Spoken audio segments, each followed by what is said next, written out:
back to the bottom, 6 to go. Makes a mistake again. He missed the shift. He's going to spin to the inside turn. He's going to take the lead. Eli Hinton just got used up there in the hairpin. He's going to pick up a win after a long winless streak and visit victory lane. And the whole field just needs to get himself slowed down, hop these curves, up and over. There's that cannon running a tad wide. Great restart here for the 2 car, but also for the 48. He crosses him over, down into turn 1, there goes the tail. Here comes the 20 alongside. The 13 car gets turned. He's going to spin in turn 2.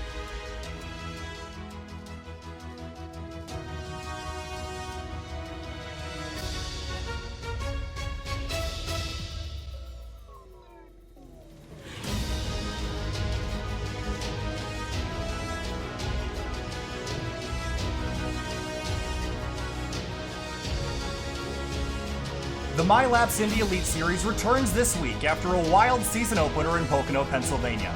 The Web Sports Radio 150 is round 2 of the season, where 33 drivers will try to improve their finish from the tricky triangle from a week ago. Ray Kingsbury won in spectacular fashion. Can he go 2 for 2 early in the season, or will someone else steal the thunder? Finian, welcome to Gateway Motorsports Park, also known as Wide Technology Raceway, a 1.25-mile egg-shaped oval. Really excited to get the season, or race 2 of the season underway, sponsored by WebSportsRadio.com. Coca-Cola, Pocono, and MYLAPS. We're so excited to get this one underway. A fun, short oval IndyCar. Gonna be a good time. Yeah, round 2 of 12 for the MYLAPS Indy Elite Series.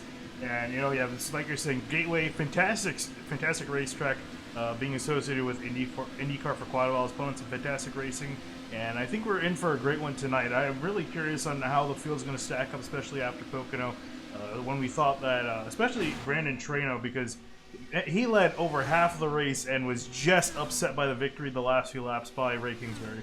Absolutely. So qualifying is underway right now, and you see the majority of the field is already starting to put lap times in. And of course, this week we have the ticker updated so that it'll only show the top 33 in the ticker, and then all the drivers that are going home, 34th and on, will be displayed at the end of the qualifying session. 33 spots in qualifying. Not super important. Last week we saw a lot of people climbing up the order, but what's the importance this week on a racetrack that's arguably way more difficult to pass on than Pocono? Yeah, and really the name of the game for tonight is just going to be the aero push and guys having to deal with being tucked in behind one another, especially if you're all the way back in 25th, 30th.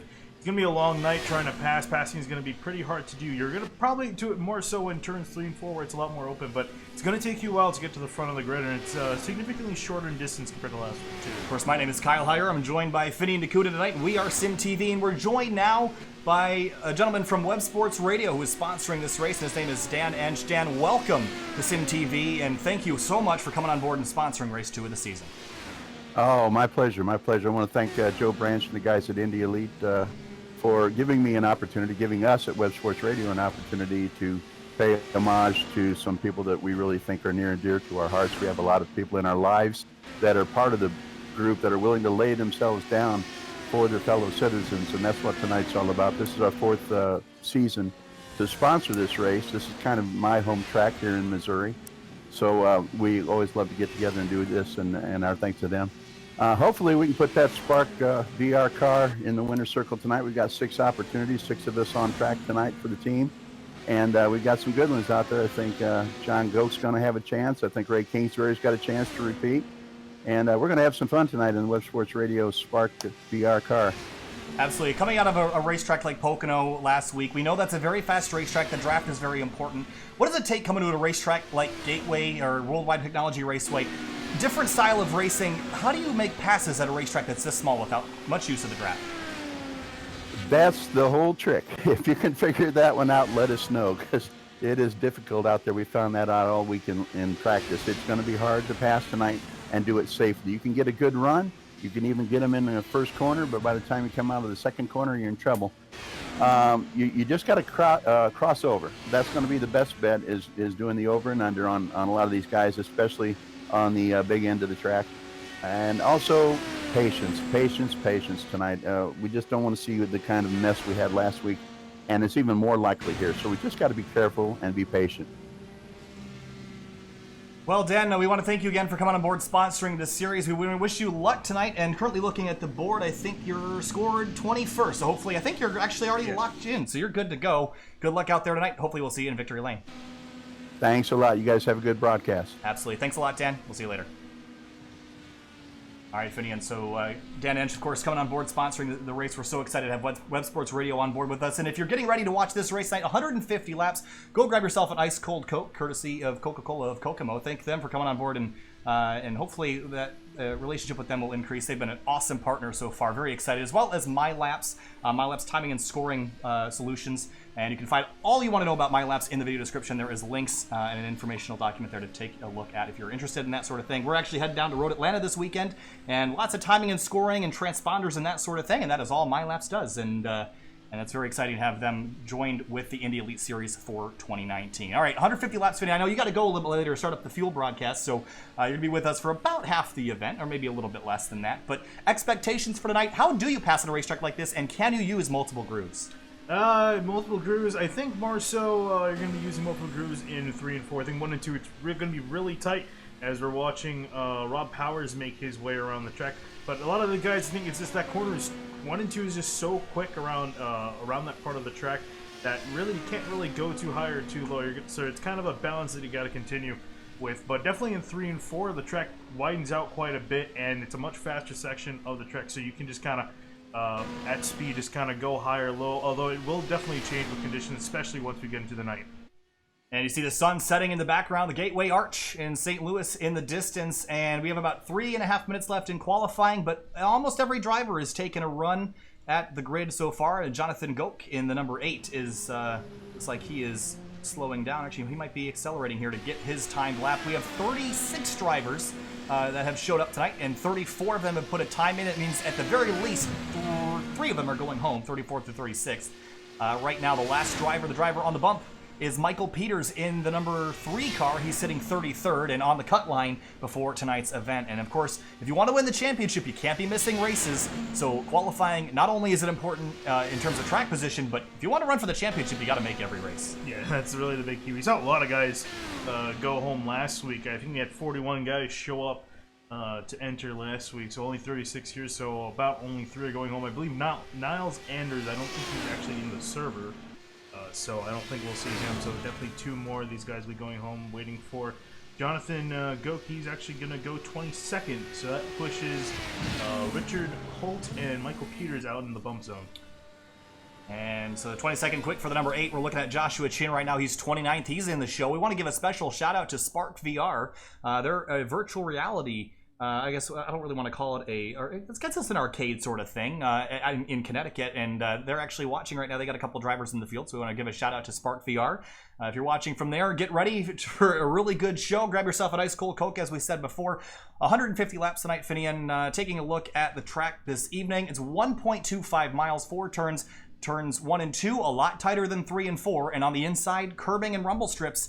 Very slippery because they're painted. Yeah, definitely. You absolutely want to stay away from them as much as you can. You might be able to get away with clipping them once or twice, but I definitely don't think you want to be consistently using it, because one of those times, if you hit it in just the wrong way with these cars, you can easily go around flying in front of the field. And we've seen with these cars, all it takes is just a little bit of contact to put you out of the race. So you really want to be careful. And like Dan mentioned earlier, I think this track's really just short track in general with IndyCar. It's all about patience. A lot of guys get impatient, and that's really where we see a lot of the cautions. Just guys getting too antsy, just trying to make passes where you really can't, and that's really where we see a lot of wrecks happen. Taking a look at the conditions tonight, though, Finian, it's a gorgeous night here. 78 degrees in the air, 78 on the racetrack. Pretty grippy conditions out there, although we saw low temps last week at Pocono as well, and that didn't really seem to help. So how much is the temperature going to affect the racing tonight, if at all? I think really it's just going to help with the grip with these guys off the corner, especially also once they're in behind each other, just relying more on the grip from the tires rather than the grip off the aero, because they're just all in that dirty air is going to get make these cars hard to rotate, especially in the first half of the track. So I think the cooler temperatures are definitely going to help these guys out more than hinder them. 56 seconds left in qualifying, and we've had almost everyone attempt to lap. Niles Anders in the number 98, the only one that doesn't look like he's going to be able to make an attempt. That's going to put Michael Peters and Richard Holt out of the event. And of course, I don't want to show that. I think Anders still has time if he wanted to, and there's only 1 car left on track. It's Andreas Ike in the number 76. Bright red and white livery on that car. He's sitting 20th right now. I imagine he's already taken his times, and he's just out here just throwing some practice up. But looks like the drivers going home tonight. Michael Peters, Richard Holt, and Niles Anders, 3 drivers out of the 36 that have joined tonight are going home. They will not get to compete in Race 2 this season. Gateway Motorsports Park, Wide Technology Raceway, whatever you call it. This is such a unique racetrack. This is one of those racetracks that when you see series like NASCAR that want to redo their schedule, you're just begging to get a racetrack like this on the schedule because it's so unique. And one of my favorite things is on the back straightaway here, just behind us, the wall. There's actually an opening for emergency vehicles, and that actually gives you a little bit of space. If you wanted to force your way to the outside of somebody, you could swing out there at your own risk. Yeah, I was gonna say that's really the caveat to that. Is it really is at your own risk, especially with these things. You don't really want to be tagging the wall a whole lot. So we'll see if anyone at all. Yeah, we'll see if anyone dares to try to make a pass out there tonight. Field taking the grid right now. Let's run through your starting lineup. I'll go through the front row, then we'll have Finian and I alternate through all the way through here. But on the front row, Rob Powers from Indiana alongside Adam Blocker. Powers in the 47, Adam Blocker in the number 74. And then back in row number 2, Henry Bennett, who actually finished in 3rd at Pocono, so he's off to a great start for this race, starting in 3rd. Jeff Drake will be starting outside of him in 4th place.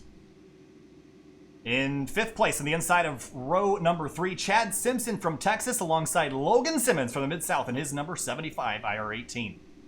Back in row number 4, Niall McBride from the UK, he'll be starting in 7th. Outside of him, Brandon Treno, who we're definitely looking forward to after his performance last week at Pocono. Yeah, Treno was really good. Starting 9th tonight, the number 53, Joe Flanagan, alongside Joe Branch, the number 28 MYLAPS machine. That's a very pretty livery. Excited to see him run here tonight. Chris Cahoe is going to be starting in 11th place in row number 6. Outside of him, last week's winner, Ray Kingsbury, trying to see if he can do the repeat and get win number 2. Yeah, he's one of those Spark VR cars. Tony Shawan in 13th, the number 31 from the Midwest, alongside Liam Quinn in the 44. Another driver that was extremely competitive at Pocono. We'll see if he can do it again here tonight. Riley Thompson will be starting in 15th in the 58. Outside of him, Dakota DiCienzo in 16th from Canada. Starting in 17th, Andrew Kinsella, another driver that ran near the front for the majority of the Pocono race, ended up getting crashed out later in the going. Simon Bryant in the number 22 from the Northwest. He'll be starting on the outside of row number 9. Back in 19th, they're going to have Brennan Lichtenberg, who started on pole last week in Pocono, but he's going to be starting all the way back in the field in 19th, so he's going to have a lot of way to move up through the field. Christopher Demerit in the number 144 alongside Jonathan Goke in the number 8. Remember, he qualified late, managed to qualify P22, so he's got a lot of cars ahead of him. We'll see if he can get there. Frank Levick is going to be starting in 23rd. Outside of him, Dan Inch, who we talked with earlier, he's going to be also starting back in the field. He's going to have a long night ahead of him. Christopher, he blasted through the field at Pocono. We're going to get to see it again here tonight in the number 13. He'll be starting 25th alongside Tim Doyle, who was one of the quickest cars in practice. He'll be back in 26th. Don Downing will be starting in 27th from the Northwest. Outside of him, Michelle Costantini in 28th. Joshua Chin in the number 93, starting 29th, alongside Matt Kingsbury in the 21. Kingsbury ended up wrecked at Pocono, trying to rebound from that this week. Back in 31st, Adam Plunkett will be starting from California, and in 32nd, Brandon Truss from Pennsylvania. Rounding out the rest of the field will be 33rd place. It'll be David Adams in the number 88 from Indiana, and the rest of the field going home tonight as we get ready to go for 150 laps.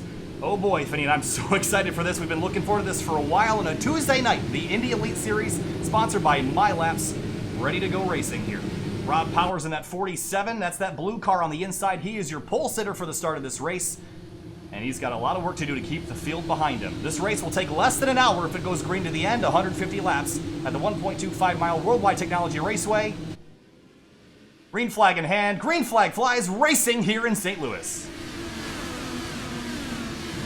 Everyone off and away down and towards turn 1. Rob Powers, Jeff Drake out of turn 1, everyone trying to get themselves sorted out. We got a car in the wall, caution out, trying to see who that is. Looks like it might be Logan Simmons in the 75, and looks like he has already reset back to the pits, but something really weird happened there at the start. Not sure what that was all about. Yeah. But take a look at this. He was just, the internet completely gone for him, so he ends up in the wall early in the going, and we're under caution here early. All sorts of issues for that 75, but well, we're going to kind of slow the roll on the start. We'll try this again. It looks like it was only a single car incident.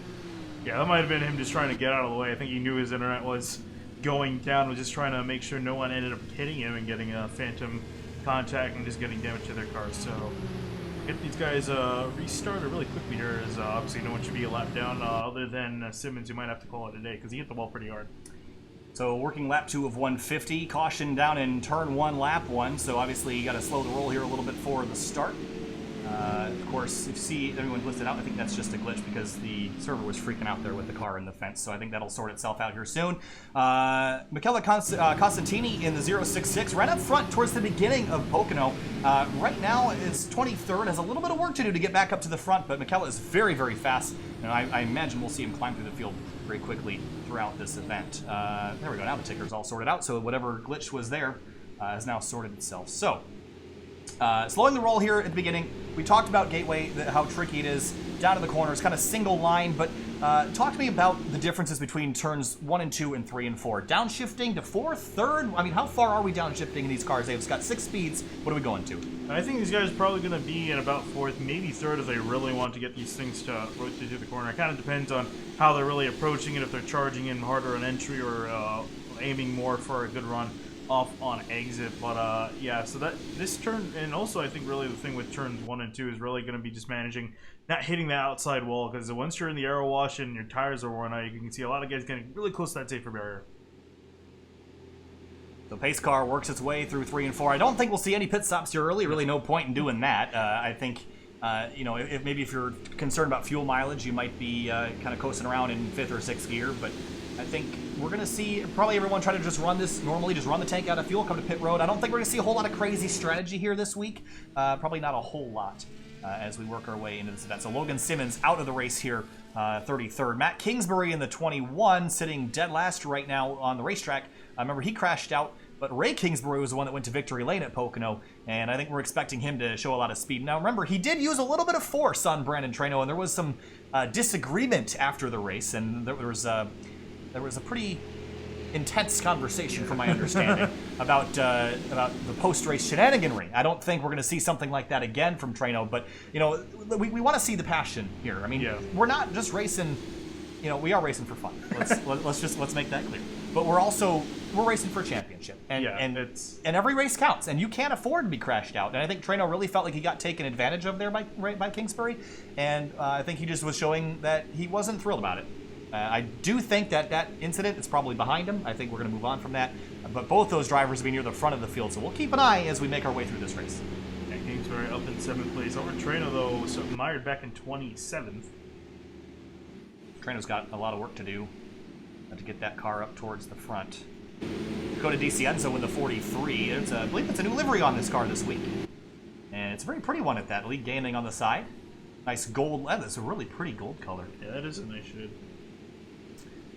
So Andrew Kinsella, another one of those drivers that ran up front for a lot of the race at Pocono, ended up having issues late in the going, trying to do what he did last week, but finish off strong. Joe Branch having a decent run. He didn't make the race at Pocono. Yeah, I know. It was really unfortunate to see him. You know, obviously the guy putting this together wasn't able to help put this together. Didn't make the show last week, so nice to see him here. And I mean, he's running also really good. Starting 5th, obviously hasn't really moved much due to that quick caution, but he's in shape to actually win this thing if he can keep this pace going.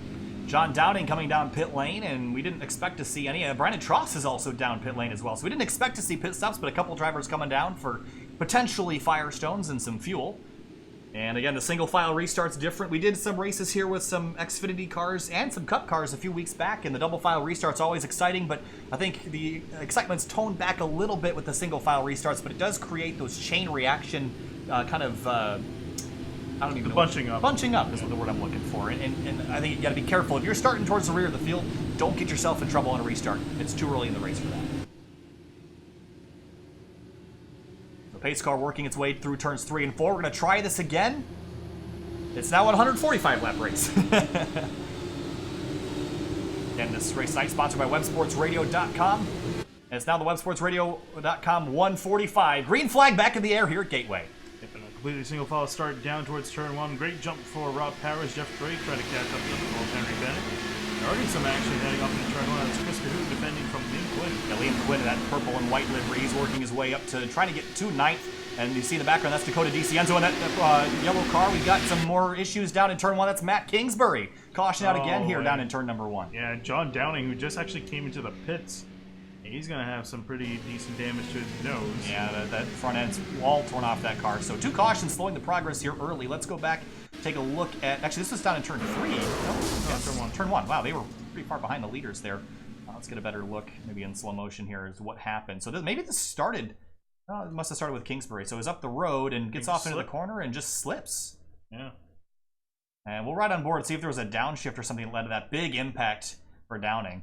But I do want to ride on board with Kingsbury and be curious to see if there was a downshift that led to this. Nope. Wow. Just lost control. Yeah, I'm guessing probably just lost grip going down to the corner. Again, they really haven't done a whole lot of green racing on the tracks. I think the tire's just not up to temp, and track also not up to temp, and just not enough rubber down. So I think that's what caused him to loop it around. But unfortunately, Matt Kingsbury's going to have to call it a day, and I think he's going to be really disappointed with the way his season's starting off for him. Yeah, so Matt Kingsbury is out of the car here early. John Downing is still on the racetrack, but that car is going to need a nose cone and probably some suspension pieces to keep it even remotely competitive tonight. But already down a couple of cars. Messy start to this one. We saw this, so we didn't really see this at Pocono. Actually, we ran quite a ways at Pocono. Then we had a quick rash of cautions in the middle of the race, and then we went pretty green to the end from there. So we'll see if these guys get it cleaned up. But again, I think a lot of it has to do with the tires not being warmed up. There's Dan Edge coming in for some tires. Got a couple more cars on pit lane. I'm surprised to see that, actually. Riley Thompson, one of the other drivers, coming on down, as well as a 74 of Adam Blocker. I think this guy's probably just choosing to just get sorted out in the back. Just kind of get pulled out of the action for a little bit. I think they feel like there might be a string of cautions upcoming. And just, I think, trying to be careful here early on. Yeah, if you're in the midfield, honestly, not a terrible idea. Get yourself out of the danger zone, get yourself 4 fresh Firestones, and keep yourself out of trouble until you see the green flag kind of fly for a little bit longer. So in the meantime, let's talk about what's going on this weekend, Finian, because we are heading out to Atlanta on Friday night for the Grid Life Touring Cup. We'll be commentating for the new 2019 Wheel-to-Wheel Series, the Grid Life Touring Cup. I was at Gingerman Raceway out in Michigan in June, commentating with Honda factory driver in the TCR Honda team in IMSA Michelin Pilot Challenge. He and I were commentating there. We'll be commentating again. Finian will be there as well, and that'll be on YouTube on Saturday and Sunday. 2 races throughout the day, so keep an eye on Grid Life's official YouTube channel and their Facebook page to see us do some real-life racing. Very, very excited about that, and very excited to be traveling for SimTV in the next couple days. Also, tonight, later on this evening at 9 o'clock, the Fuel Mission 22 Cup Series goes green from Sonoma Raceway. At 9 o'clock, Finian will be departing for that, and we'll have Liam Sheen jump in here and join us, and he ran Fuel in the past, so I'm going to be stealing him, and you're going to be stealing Connor Horn from the Outsider Racing League for the Mission 22 Cup Series. Tomorrow night, Spec MX5 Sim Racing Challenge from Sebring Raceway. That'll be going off at 8:30 p.m. And we're going to have president of Level Up Racing School with us promptly at 8:30. So if you're interested in what he has to say, join us there on Winding Road Magazine's YouTube channel. And we're very excited to be partnering with them, Winding Road, Level Up Racing School, Rick Motech, and others. And then Thursday, Scars Ferrari Challenge from Brands Hatch. And then that's it until Monday. And we return with the Race Kings Cup Series on Monday night. And that will be from Darlington, I believe. Yes. A little bit of throwback action potentially there. So 2 cautions so far to start the night, and we've had no lead changes up front. Rob Powers has led all 9 laps, and it hasn't been too difficult for him. Yeah, it really hasn't been. He's just been kind of sitting out there behind the pace car. Hasn't really had a lot of green flag. He's probably frustrated, just wants to get this underway. I'm sure he wants to try to get out to as much of a lead as he can.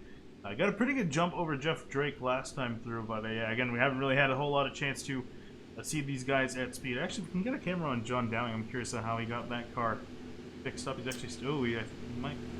He is out of the race car right now, scored in 31st, 1 lap down. And Matt Kingsbury is now still out of the car. He's 2 laps, or should make that 3 laps down. Brandon Trost has come back in for another stop, sitting 30th right now. And Adam Blocker is back in pit lane as well. So a couple more drivers just continuing to enter and exit pit lane, trying to get themselves set up for potentially a long run here. Okay, well, it was the websportsradio.com 150. Now it's websportsradio.com 140 as we come to the green flag here. About 5 laps worth of yellow in between. Well, we still got 30 cars. Make that, all the way back to 30th place, Adam Blocker. 30 cars of the 33 that started still in winning condition. And they're going to try on the start here. Restarting from Wide Technology Raceway. Rob Powers leaving a little bit of a lane in the outside for Jeff Drake to maybe slip up there, so he's got to protect that groove. as we roll off at turn 4.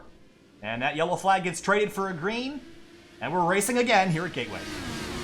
Ooh, and already some action going on behind. I'm pretty sure that's Liam Quinn trying to make a pass. I believe it is. The 44 Liam Quinn on the outside. That's Tony Schowen in the 31. They're side by side, wheel to wheel, and right there is Brennan Lichtenberg trying to make a move. But up front, here comes Jeff Drake trying to get a run on Rob Powers for the lead. He takes it away into turn 3.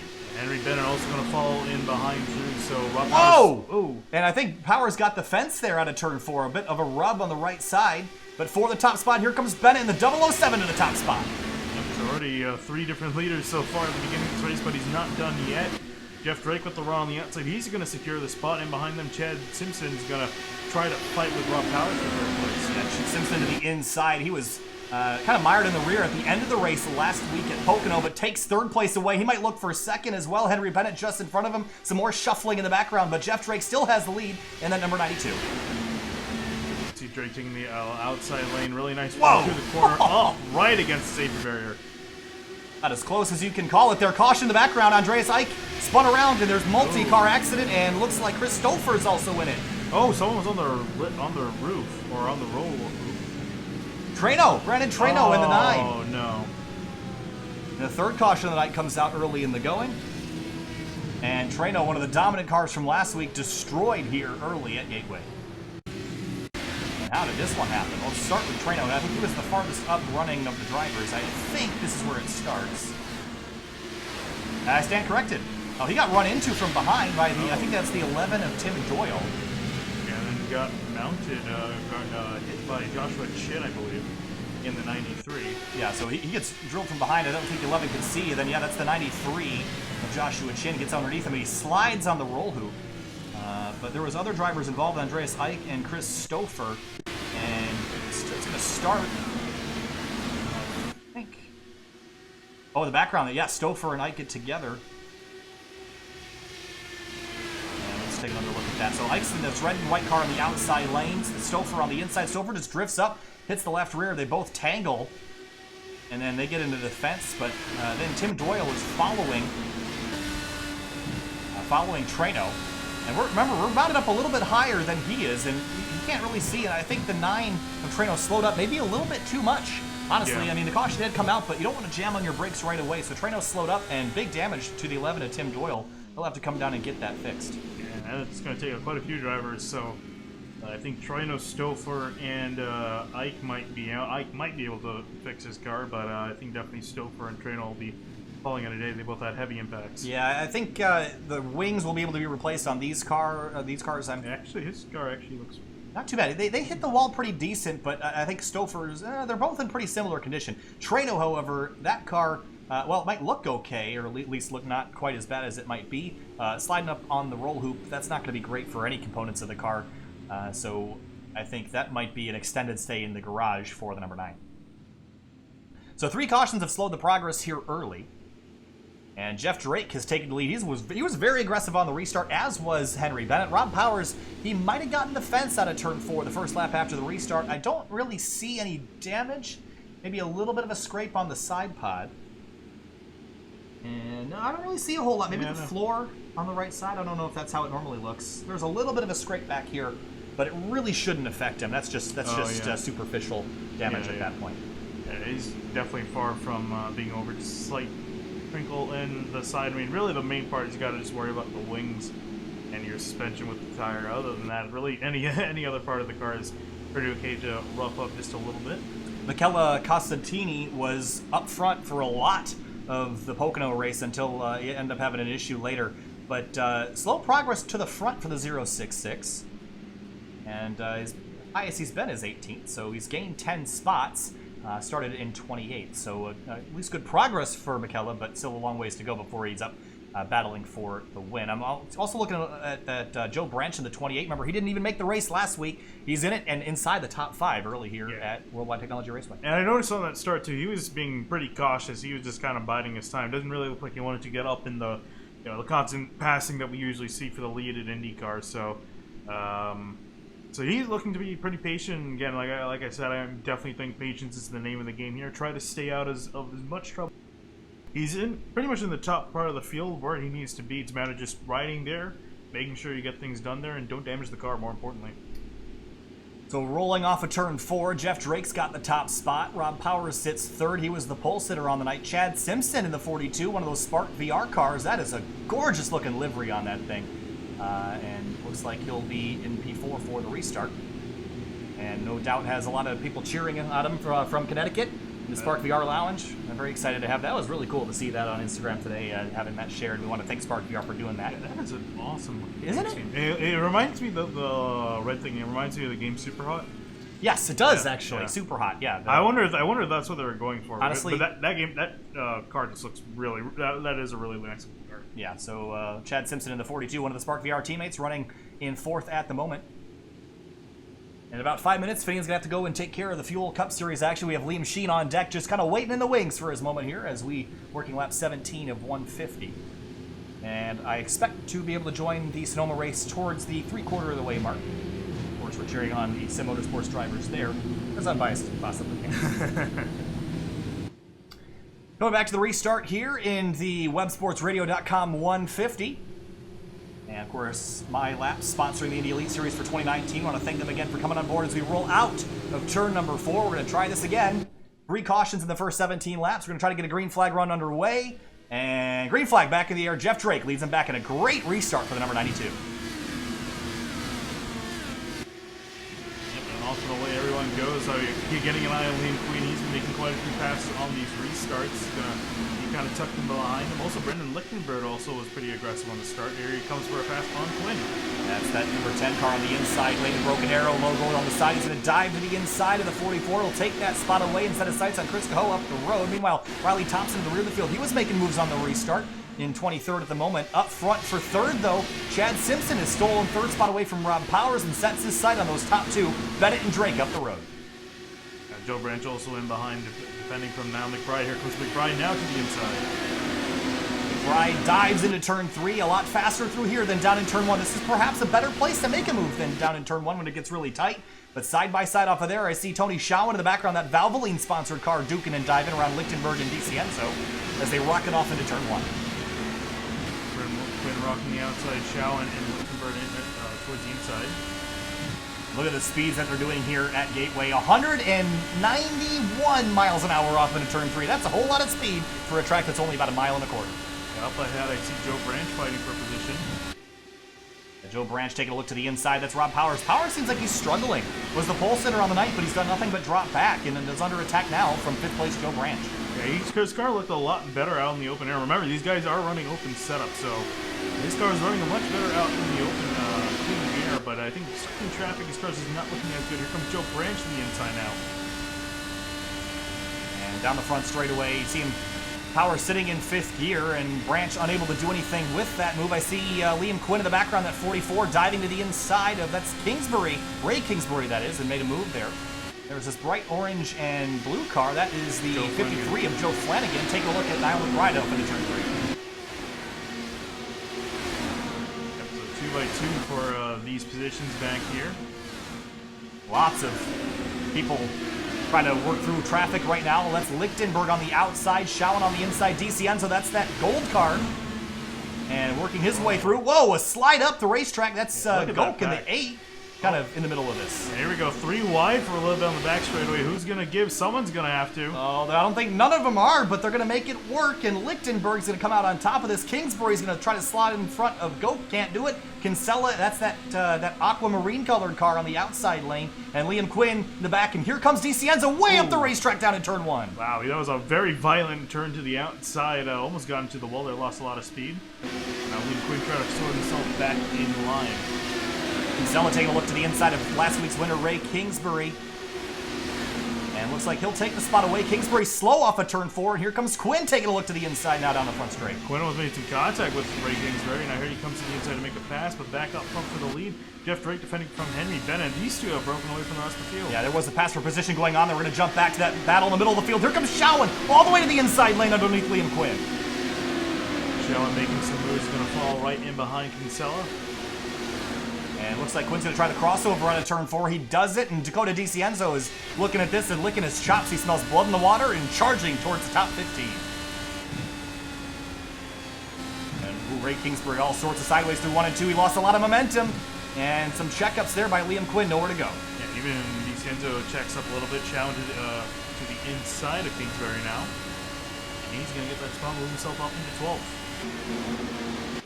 Tight quarters, Shawan kind of bullying his way over in front of Kingsbury, makes the move stick. Meanwhile, in the background, I see another purple car out of line. That's Tim Doyle, the number 11. Remember, he had contact earlier with Brandon Trano in the 9, slowing down for that yellow flag. And Doyle's got that front wing repaired, sits 18th right now. And look at Brandon Truss jumping out of line. That was a big turn for Truss down the straightaway, now to the inside of Simon Brandt. Simon Bryant to the inside, and those guys trade position there, and Frank Levick, the 4th, sitting in the 77. He's in 21st, but up the road, Kinsella and Jonathan Goat fighting for 10th. Kinsella just trying to slowly move his way all slowly. Right there's Michael Costantini. We'll work on it here. It's only the 2nd race of the season. We still have 10 rounds left to make that right. Costantini working his 15th place right now, so charging forward after starting in 28th place. Up the road, Shawan is flying forward. Oh, wow, tight on the inside of Goat, though. This Shawan reminds me a lot of what Chris Stouffer was doing last week, charging from the back and making it work right now. The road, I see Rob Powers and Joe Flanagan trading spots, and Niall McBride putting pressure now on the 47. Powers really struggling right now. Remember, he did get in the wall. I just don't know how much that's affecting him. I can't imagine it would be that much. I mean, look at the rest of the car. It looks fine, unless he has some suspension damage that could be hurting. But oh, caution! Tony Shawan around in turn number 1. oh, and just barely gets avoided, I think, by Truss. Oh, And that's going to be, I think that might be day done for him. That's a lot of damage to his car. yeah, 5th of the way through the race, and it's going to be game over for Shawan. Finian's going to head over to take care of fuel, so thanks, Finian. We'll talk to you later. And we have Liam Sheen on standby. Liam, welcome to the booth, buddy. Hello. Yeah, it looks like we got a car that's now out of the race, and that is Matty Kingsbury, or Bury. So, tough night for him. Looks like he was involved in that accident. But yeah, thanks for having me, guys, for this broadcast. Absolutely. So Tony Shawan goes around in turn number 1 off the bumper of another driver, I believe. That wasn't Doyle. I think it was Liam Quinn in the number 44 that made contact there. So, Liam, I know IndyCar not necessarily the bread and butter of your experience, but you know, we talk about Gateway and this racetrack in general. This is a challenging racetrack, and there's not a whole lot of room out there to play with. So, patience in a 150-lap race. This is not a long race. So, how willing are you to make aggressive moves in the first half? Or are you going to wait to the second half to make that move? You see, in the first half, you gotta kind of bide your time, and if you just start making moves unnecessarily throughout the first half, it's not really going to help you out. It's just going to make you burn up your tires. So you really want to work or wait for the second half to start working your way around some other cars. Yeah, this is a single groove racetrack, as it seems like it is. I mean, you can get a run on the outside, but you just got to make it stick out there to make sure it sticks. But yeah, you really want to make all your moves in the second half of the race, so you're not really thinking, oh, we got a car, a little bit of an incident on pit road, but they keep it going. So field rolls off of pit road, and a couple of drivers have stayed out on the racetrack. Brennan Trost in the 66, Adam Blocker. Blocker came to pit road earlier in the race when we had a couple yellows at the start, so he might be playing some strategy, but Jeff Drake has been leading the race as of late. He pops out of pit lane. So for a driver like Jeff Drake, he's been leading the race. He's behind 2 drivers that didn't come to pit lane. Are you willing to sit in third, or are you going to try to get that lead back and just try to drive away? Well, it seems like track position means everything here, as it's kind of like the Cup cars with NASCAR, as the dirty air is just not really helping you, and as these guys have open setups, they really want to either set up their car for the traffic or to have it up in clean air. So if you have a clean air car and is really good in clean air, you really want to get to the front, but it all depends. Absolutely. On the setup you got under your... So Jeff Drake on Team Talent from Lansing, Michigan, and he's been showing his stuff here early in the going, and we were at Pocono a few weeks back, Liam, and the driver that ended up winning that race was Ray Kingsbury, and Kingsbury looks like he's been struggling today, and he's actually out of the race now, so looks like he's going to be done, unfortunately. So both Kingsburys out of the race, and this is very different from Pocono, where Matt had an incident and Ray went on to win the race, but we are dropped down. We had 33 drivers start the race, and we're now down to 26 drivers running. Tony Shawan involved in the most recent collision off the bumper of Liam Quinn. And right now he is scored down in 25th position. He has that car mostly repaired though, so he should be okay. for this event. So about a fifth of the way through the race, Liam, so you didn't miss a whole lot. You're going to get to catch the rest of the action here right on SimTV. Again, we want to thank websportsradio.com for sponsoring this race, as well as Coca-Cola of Kokomo for coming on board and sponsoring this race. Grab yourself an ice cold Coke under the caution period, and MYLAPS for sponsoring the series. They are a season-long sponsor, and we're so excited to be partnered with them this season. Interesting enough that Ray Kingsbury's actually rejoined the session as well as Brandon Trano, but it looks like Justin Morton officially out of the session as far as we know. But yeah, those two are back, so maybe they might want to see if they can fix the damage and try to get back out there. But with how sensitive these Indy cars are to damage, I don't really think that's going to be an option for them. Yeah, I didn't actually see what happened to Ray Kingsbury. I don't remember him getting damaged, but he stepped away for a moment and rejoined the server. He lost one lap, but one lap isn't too hard to make up here, so hopefully he can get that car back in the lead lap and compete to win 2 races in a row. So field re-racking, restacking. Single file restarts here. We'll line him up on the outside lane. Tross is going to stay out. At Pocono, he led a couple laps, ended up falling towards the rear and ended up getting involved in a collision. But Adam Blocker in the 74, he has set himself up with strategy to put himself at the front of the field. He doesn't have very old tires. He was pitting a bunch under those first couple of yellows. So we'll see what the speed he has compared to Jeff Drake and Henry Bennett, who were the leaders on that last green flag run. All right, we'll take a breather here for a second, Liam, but well, welcome. This is, I know I was kind of throwing you right into the fire here, and I talked to Liam this afternoon and said, hey, I need somebody, and he was willing to jump in here for me. So thank you again, Liam, for on such short notice helping me out. Yeah, no problem. As the pace car looks like it's about to head off into the pits off turn 4. Well, eventually. Yep, it's getting there. It's going to peel down pit lane, and it's going to leave Brandon Tross in control. The yellow flag in the official's hand. It's going to be traded for a green one. Wheel spin and for the 66. A little bit of wheel spin for Tross, and green flag back in the air. We'll see if he gets attacked by Blocker down into turn 1. A pretty good restart, though, and look at the background. Joe Branch pops out of line. That's for 4th into turn 1. Yeah, it looked like the 74 had a good run going into turn 1, but all stalled out as he just probably got a little bit of an arrow push. Yeah, it looks like the guys in 4th sort of settled it out, so they're just going to single file, or fall in single file, as it looks like the 74 is actually fighting a tight race car there.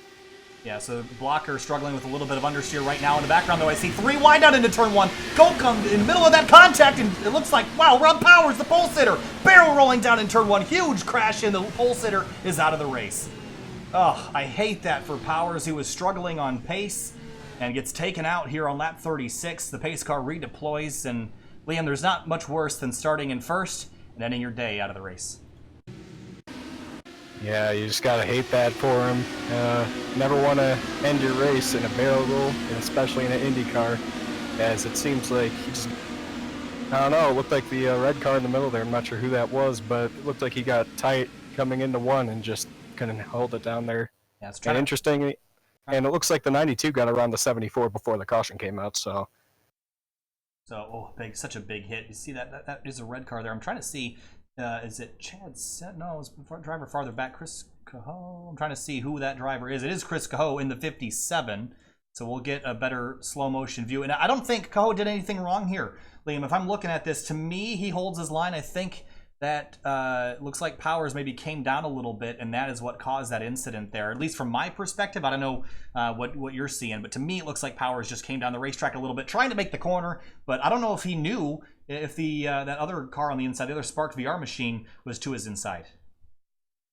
Yeah, getting a better look at it, it just looked like the contact between them caused him to wash up a little bit, but yeah, it just looked like he just tried to clear himself when he just wasn't clear. I mean, well, he wasn't trying to clear himself, but he's just trying to get that run. And hopefully that guy in the middle chickened out or something. I'm looking from up above now, and to play devil's advocate, it did look like the middle car in the middle could have gone down a little bit, left some more room to the outside. But you're playing with inches at that point, and it's hard to expect anybody to be able to make 3 wide work down here in turn 1 at Gateway. It's a pretty tight corner, but a bunch of cautions early here at Gateway. Drivers struggling to get some green flag laps under them. Brandon Tross holds the lead, and you mentioned Jeff Drake getting up into 2nd place. This 92 car is looking really, really strong early in the going.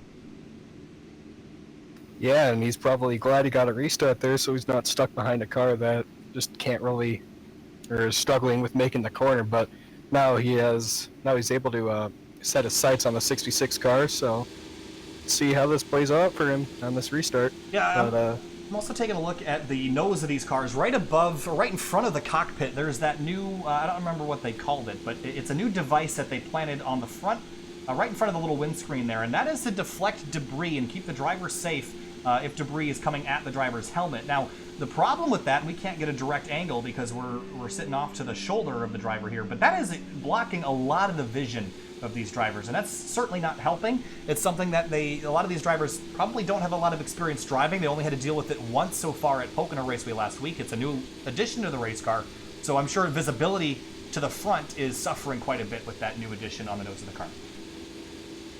Oh yeah, I've seen complaints about that on the iRacing subreddit, but yeah, it's just like a little traffic cone sticking right on your nose, and you just can't really get it out of the way. Yeah, it's just got to be really annoying for those drivers, especially if there's a wreck in front of them. It's got to make it a little bit harder for them to avoid it. Absolutely. Brennan Lichtenberg started in 19th. He's up right now to 9th place. He's gained 10 spots since the start of the night, and he's been really aggressive. He was in a couple of those 3-wide battles, but he's made it work in that powder, I guess you call that a lavender color more. Is that blue or is that lavender? What is that to you? I think it's kind of like a gray shark blue on the Broken Arrow car. Yeah, it looks more of a like a sharky or shark type blue. Yeah, yeah, that's what I'd call it. That's a good-looking race car, but up 10 spots early going has been aggressive. Jonathan Goke started 22nd tonight, qualified late in the going, and I believe this is one of those Spark VR cars as well. It looks like it is. And Goke, of course, qualified late, ended up qualifying 22nd, getting himself in the show. He's up 14 spots into 8th place right now. We got the 1 to green signal. The lights are off on the pace car. We'll try this again. And so far, we've been struggling to get some green flag runs in 5 cautions in 40 laps. We've had 19 caution laps, half the race so far, with 2 lead changes. So still some work left to do to get some green flag runs in, but we're almost to the third of the race mark. We only have about 45 minutes of racing if this were to go green, so the intensity is not going to go away here. Yeah, as the race winds down, everyone's going to try to, be a little more aggressive for the track position, and especially this battle for the lead. The 92 car it seems like he's had a pretty good run all race. He actually ran a faster lap than the 66 has during this, throughout the entire race, but 74 was a little bit faster, but this is going to be a really interesting battle for the lead. 74 is fighting a tight race car, but the 92 seems like he has a good balance all around, so this is going to be interesting. Absolutely. If we take a look at the stint here, Trost and Blocker have 23 and 26 lap old tires. Everyone else has 8 lap old tires, so a big tire difference between this front group as we roll out of turn 4. And once again, we're going to take the green flag. Trost is going to try to get a better run than he did last time. Will he get some wheel spin? A better takeoff that time. Green flag back in the air. Oh, the 92 peeks down to the inside of the 66 for the lead, but can he make it stick? Yes, he will. He'll take the lead away from the 66. Strong move, but Trost is back to the inside on the straightaway. Blocker sitting behind waiting. What is he going to do? Meanwhile, in the background, I see a couple more drivers tussling for position, but side by side for the lead. Trost takes it back in turn 3. Yeah, the 92 is going to file in behind, but he's going to try to get that slipstream down the front stretch to try to charge a run to turn 1 as he peeks to the inside 1. Can he make it stick? Yes, he will, and it seems like he will keep the lead, as the 66 seems a little far back to attack for the lead, as he does, as it's just going to look like it's a little too late for that, but he actually does clear him, but it's going to be a lot of sliding up in front of each other for this lead, as another car, that is a 74? Yes, that would be the one. No, that's the 007. Yeah, the 007, that's Henry Bennett in the green car. Then it's Joe Branch sitting in 4th, Blocker falling back. And Chad Simpson in the 42 to the inside, 3 wide on the back straightaways. He goes up trying to get 4th place away from Blocker and 5th place away from Joe Branch. Joe Branch, of course, the MYLAPS sponsored car. And a great battle for 4th place behind the leaders. Side by side again for the front, and Drake takes it back. Trost shuffled to 2nd, Bennett to 3rd. In the background in 10th place, that's Niall McBride sitting right behind Lichtenberg, and some shuffling up the road again. Joe Branch, and there's Joe Flanagan in that orange and blue, number 53. He's taking a look, and Simpson to the outside in 3-4, trying to carry the momentum.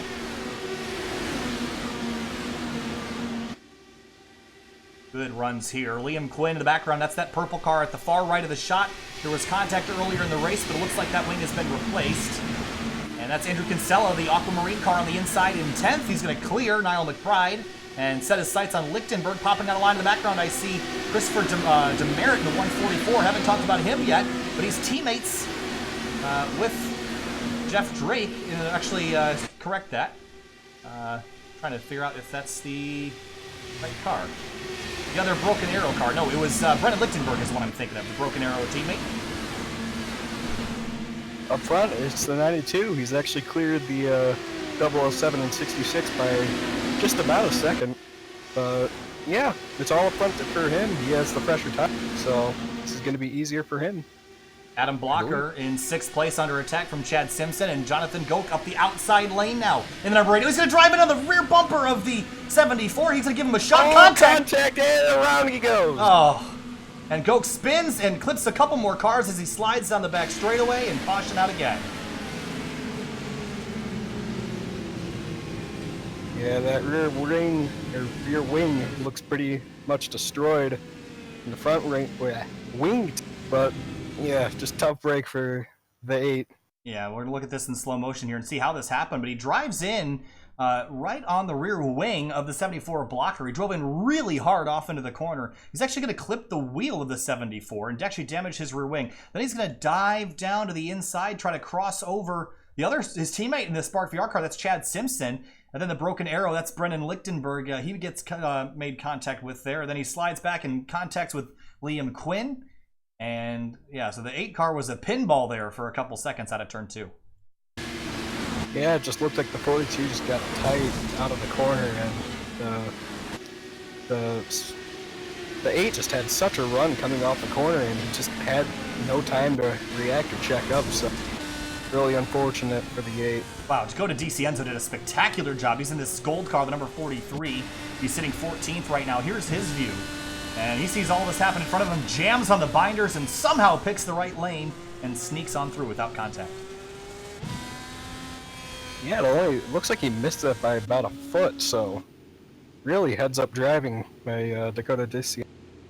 Yeah, so looks like a shake-up here on pit lane. I see Trost coming down in the number 66, so some different strategies playing out here as we get closer to the 1/3 mark.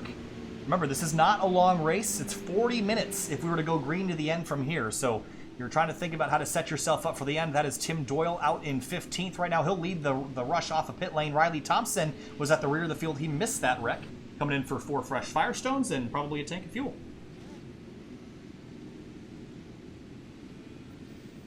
Yeah, but the 92 is now up front. I'm not sure if he was one of those guys that had the pressure tires or not, but those are soon about to wear. As we saw for the 66, it really, after he lost the lead for good, he just started drifting back and just wasn't really working out well for him. But it's eventually going to happen to the 92, and he's just got to figure when or if he's going to get another caution to get some fresh tires on there. Yeah, so take a look right now. We're looking at the last pit for the top 15, and it looks like pretty much everyone in the top 11 has 17 or 18 lap old tires, and Tony Schowen is sitting 12th right now. He's got 11 lap old tires, and from there on back, they're the drivers that just came to pit lane.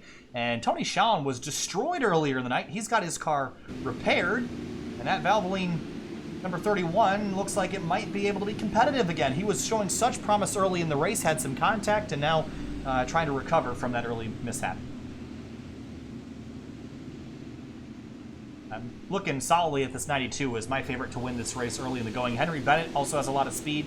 And Joe Branch, last time at Pocono, didn't even qualify, but sits 4th right now. And, man, he looks so good in that 28. I'd keep an eye on Joe Branch as we get closer to the end of this thing. Yeah, he's slowly been creeping his way up to the front, and now he sits in 4th. You just got to think when those tires are gonna kick in and when it's gonna spin out, because these things, while they have a lot of downforce, I mean, those tires can spin and not end well for a lot of the field because it's single file restarts on the top. So everyone's going to be trying to get to the top to get around people without getting a black flag if there's a crash at the front of the field.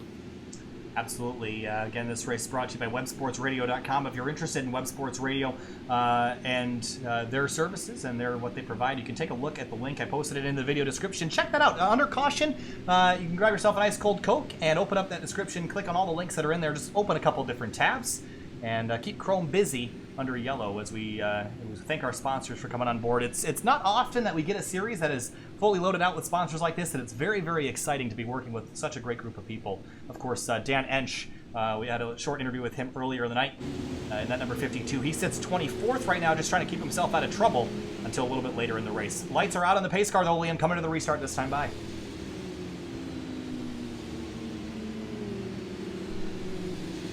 So the question is here, how aggressive does Henry Bennett be? Because he was losing time to the 92. He really had a good run on the 66, but that sort of stalled him out. So maybe he can get a good restart and try to challenge for the lead. Yeah, I think Henry Bennett, he ran pretty well at Pocono as well, so I think he's a driver to watch. I think that 92 is just a hair better, although Henry Bennett does have a faster lap time recorded, and I take that with a grain of salt with all the draft these guys have around here. Joe Flanagan, that orange and blue car, he sits third. Joe Branch fourth. Chad Simpson fifth. Kinsella, Lichtenberg, McBride, Costantini, and Demerit, the rest of your top 10. Coming back to the green light back on, green flag in the air, and already some drivers shuffled out of line. Oh, DiCienzo does not get going. He's going to be stalled in the rear of the field here, and that's Tim Doyle jumping to the outside lane and a scramble on the restart. You gotta wonder if his car is actually damaged. As you can see, that front wing, it looks like it has a little bit of... Oh no, it looks fine. I'm just kind of surprised that he just wasn't able to get going, but... Everyone singles himself out, and up front it is going to be the 90. Yes, we saw the 44 to Liam Quinn hit pit lane. Up front, battle for third. That's Joe Flanagan, Joe Branch side by side. They're fighting for that P3 spot behind Henry Bennett. And we've also brought Kinsella into this mix as well as Chad Simpson to the outside lane. He's going to take the spot away from Branch. And look at Kinsella and that aquamarine car to the outside lane. A big run out of turn 4. And Simpson moves over, but Kinsella moves over more. He'll have a run down into turn 1. Yeah, huge run going into the turn, but it just looks like he gets... Oh, the guy in front of him gets tight, that turquoise car. Not sure who that is, but yeah, it just looked... He got really tight off the corner, and the guy behind him in that aquamarine car just is trying to attack, but just can't get there or get the run he needs, as it looks like he's going to get a run on this red car in front of him, but yeah... Lichtenberg in P6 right now. Niall McBride in 7th. Joe Branch has fallen to 8th. He's struggling right now. Here comes Michele Costantini to the outside lane. A huge run on the backstretch. He moves himself up into 8th and slowly clawing his way forward. He was a factor in the beginning of Pocono. I think he'll be a factor at the end of Gateway. Jeff Drake out up front and Henry Bennett by 1/10 of a second. Bennett's got a run here, though. I wonder if he'll sit and just save some fuel or if he'll take a look. But a big miss on the turn-in point for turn 1. Yeah, it looks like he's just trying to draft up to him and maybe save a little bit of fuel, because once you draft up to the car, you can sort of get off the throttle and not burn as much fuel. As he's going to get to the inside, he's trying to run in there, as it seems like he's going to get a run in the straightaway. Maybe he'll make a move in one. Joe Flanagan, Brennan Lichtenberg trading spots behind. There's Kinsella up to P3, and Kinsella's slow as looks like Flanagan's going to take the run on the outside lane. Joe Branch falls behind Costantini again. He tried to launch back to the inside of the 066, couldn't do it, and Christopher Demerit takes a run on the back straight, dives to the inside off into 3. He'll try to clear the 28, but I think the outside lane, the place to be there. Meanwhile, in the mid-pack, the 88 of David Adams. Haven't talked about him all night tonight. He's had a very quiet evening, and he started in 33rd. He started dead last. He's up to 17th at the moment, and trying to climb up a little bit further up the grid. Meanwhile, for 4th place again, Kinsella, Lichtenberg trading spots. That 14 is flying right now. Battle for the lead's heating up. It seems like the 007 is really good in 3 and 4, but just can't get the run on him. And the 92 is a lot better in 1 and 2, as you can see how much better he is. He just... crash! The Got one in the wall down in turn 1. I think there might have been internet related. Oh no, it is a caution, and it's Tony Schauwen again. The second time tonight, the 31. And Chris Cahoe is also around. Ooh, big damage. Oh, huge damage to the 57 of Cahoe. What happened here? Gotta go back and take a look at this. And these guys were not necessarily running nose to tail. I think Cahoe was, oh yeah, he was just a victim of this. He backs into the wall hard, and it was Tony Schauwen. This is the second time he's been involved in an incident tonight. And this time off the bumper of DiCienzo. It just seems like he had a checkup. Yeah, it just seemed like he had to check up a little bit, or the guy behind him had such a good run going into the corner, but yeah, it's just nothing he could have done there. He's just got punted around, and nowhere for the guy in front of him go, that red car. Yeah, Cahoe would just rolling in here. Here's his on board in slow motion. You're going to see up the road. That's that gold car, DC Enzo. And then off into turn 1, they were following. I think DC Enzo just misjudged Shaun because he was trying to keep off. I think that's Tross in the 66. Tries to keep off him. He gets turned around, and then Cahoe's already committed and gets clipped in the right side, spins, and backs into the safer barrier. Now, the good news is for Cahoe, at least, is that it was safer barrier, and that's a lot nicer to hit than it is to hit bare concrete. So that car might be repairable. As for Shaun, I think his night is over. Yeah, looking at it, it looked like his left front wheel seemed to be a little bit further off the ground than his right front. It might have been terminal damage to that suspension there, but yeah, it looks like a night over for him. So pit stops underway. A couple drivers deciding to stay out. Tim Doyle is one of them. Brandon Trost is back up to the front. He's recycled out here. Simon Bryant, David Adams, Adam Plunkett, Adam Blocker, Frank Levick the 4th, Dan Ench, and Jeff Drake, who was your leader in that 92. He'll come out of pit lane in 9th. Joe Flanagan in 10th. Kinsella 11th. Lichtenberg, Costantini, Simpson, and McBride round out the rest of your top 15. Joe Branch, who was running as high as 3rd on that last run, comes out 16th place. He's got some work to do.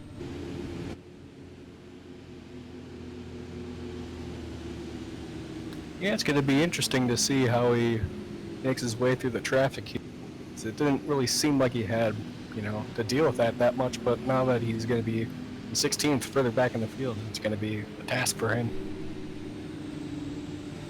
All right, so we'll see how the differing strategies seem to work. I do think tires matter a lot, and I think Simon Bryant realizes that. Now he's going to bring a couple more drivers to pit lane. I think this is, all the teammates coming on down. And, of course, Simon Bryant, looking on my reference sheet here, only the second week trying to learn everybody. It's Sadie Sim Autosport, and Bryant's from Seattle, Washington. And their whole team coming down pit lane, getting themselves sorted out on a different strategy. And keeping themselves at the rear of the field, those Sadie cars are. And those are also pretty gorgeous liveries, that metallic-looking blue on the side of those IR-18s. So going over the race recap so far, 7 yellows, 25 caution laps, 4 lead changes. It's been kind of a revolving door at the front of the field because of the weird strategies going on, but Tim Doyle cycles out right now. Brandon Tross back in 2nd place, and Frank Levick the 4th. I believe this is also, yes it is, another Spark VR car. Sitting in 3rd right now, and got a lot of dirt on that car. He's been kind of following most of the field tonight and got a lot of the dirt kicked up on the side pods of that white paint scheme, but it's dirty, but it's in terms of the damage, it's very, very clean, so he's still got a chance to win this thing. Jeff Drake cycles out to 4th because that second group came to pit lane, so I'm still looking at this 92 as perhaps the one to beat tonight. I don't think I've seen anyone really be able to fight him and win, at least for a long period of time. Yeah, he's going to be on the freshest tires as, well, actually it looks like the 22 has the fresher tires in front of him, but yeah, these 3 guys up front on 15-lap old tires, it's going to be really, really interesting to see how this plays out. It looks like the 22 went on a pit road, but yeah, it's going to be interesting to see how the 11 handles this restart here, as it's probably going to be his first time up front throughout the night. Yeah, so again, we're waiting for a long green flag run here to kind of cycle out and really see who's got the speed. I think the longer runs, we've seen that 92 be the one to beat, but on the short run, it doesn't really seem to matter. It's just kind of attacking as much as you can to get the spots that you can. So Tim Doyle cycles out to the front. We'll see if he can hang on. Brandon Tross, Levick, Drake, Flanagan, your top 5. And you see Michela Constantini exploring that runoff room in the back straightaway wall. That's a dangerous place out there, Liam, where that wall juts out. Sometimes it's very inviting to just swing out there and try to get to someone's outside, but just like the apron at an oval, you don't have to give someone room if they go out there. You can just force them into the fence. So that's an at-your-own-risk sort of thing. So coming back to the restart here, Tim Doyle, Tross, Levick, Drake, Flanagan, your top 5. Then it's Kinsella, Lichtenberg, Costantini, Simpson, and McBride. Tross looking to the inside. He can't pass down there, but green flag back in the air. Yeah, maybe he was trying to get a run going into turn 1 and maybe time the restart, but it just doesn't look like it was going to happen as the 11 actually pulls out to a decent-sized lead. Well, he's at least maintaining the Kinsella way sideways in turns 1 and 2, and Costantini all the way elevator top to bottom to make the move around around Kinsella. And Andrew was real sideways down in turn 1 and 2 and had to jump out of the throttle for a second. And that let Costantini take a run to the inside. Meanwhile, up front, Tim Doyle under attack from Brandon Trost. Trost takes the lead away in that Home Depot iRacing. Oh, and he gets a great run coming off of turn 1, and he's actually going to take the lead back away from the 66. What a move there. Flanagan in the background to the inside of, that is Jeff Drake in, oh no it's not, it's Lichtenberg on the outside.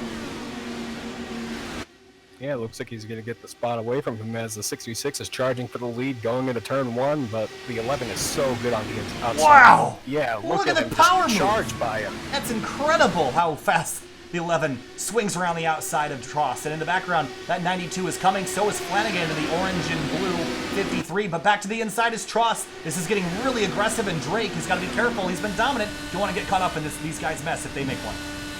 Yeah, the 66 knows that the 92 is coming and coming quick, so the 11 is probably going to try to get... Oh, he blocks the outside, so he can't get the run, but here comes the 92 trying to peek by the 11. It looks like he's going to try to get a run going into turn. Not going to happen. Yeah, Drake is falling right in the arrow shadow of that 11. Here comes Joe Flanagan with a head of steam. Now, where does he go? Because it seems like Drake has been pretty patient up until this point. Now we'll look down to the inside for turn 1. That completely ruins the 11's chances of trying to get by the 66. And the 11's is taking away the 60, or the 66 is taking away the 11's line as the 66 is trying to break the draft. And looks like Joe Flanagan took momentum to the outside lane right around Jeff Drake. And battle for the lead again. Trost slips out of turn 4, and here comes Doyle back to the inside. Which line does Jeff Drake choose, or is he just going to be patient and let these guys fight? Doyle's so much better on the outside, it's just not going to happen as the 66 takes the lead back as they're too wide for second, as the 92 is going to try to get by the 11. It looks like he's good. Now Drake pulls on through for P2. Tim Doyle sits third, and Drake's going to carry some momentum down the front straightaway and he'll have a look down into turn 1. We'll see if he can complete that pass. It'll be a hard one to make. We've seen that outside lane carry so much momentum, but Drake, power move to the lead. He's got fresh tires, and they're showing now. Doyle and Trost still fighting. Flanagan. Here comes the 53, 3 wide for the second position, as it looks like the 53 is trying to get it, and he's gonna, not quite. Oh, he's got it now. He's just gonna slide up in front of Trost, but he's not gonna be able to do it. Trost will carry the momentum on the front straight, but Flanagan went middle 3 wide and tried to make it work, couldn't do it, and here comes Doyle now trying to make the outside lane work. And he'll have a run onto the back straight, but Trost under attack again from the 53, and Doyle going to do the same thing that Flanagan did last lap. And all Doyle needs is to just get to the outside line, and he can just send it into that corner. And somehow he can make it stick as he's going to go to the inside of the 66, but the 66 is going to have the run off. Oh, crash out of turn 4. Niall McBride spun around on the front straight. Caution out, lap 72. And I don't see a lot of damage. The front wing is missing off that car. Yeah, it just looked like he got really loose off the corner. Everyone did a good job avoiding him. Unfortunate end of the 41's night. Yeah, he should be able to get that wing replaced, and maybe some slight contact. That's where he got the damage, was from the contact with the wall. But let's just ride on board. This is in slow motion, and just watch the hands here. He's going to get... I wonder if he gets the curb here at all, or if he just slips. No, he's already off the inside and just slips. Yeah, it just seems like the back end stepped out on him, and he just... At that point, with these Indy cars, you just can't really do much. He just kept the wheel straight and hope for the best. Yeah, he actually did a good job not making that worse. Because if you counter steer, there's a pretty big likelihood you're going to end up overcorrecting and smashing right back into traffic. So he did a good job making that only a 1-car accident. But McBride, well, he'll come in, probably get that car fixed. But Jeff Drake has the lead now. And again, I'm looking at this 92. He's been so solid tonight, expecting him to probably be the one to beat. But Trost and Doyle, they were fighting hard with each other, but now they're going to come to pit lane. Again, the strategies seeming to differ here.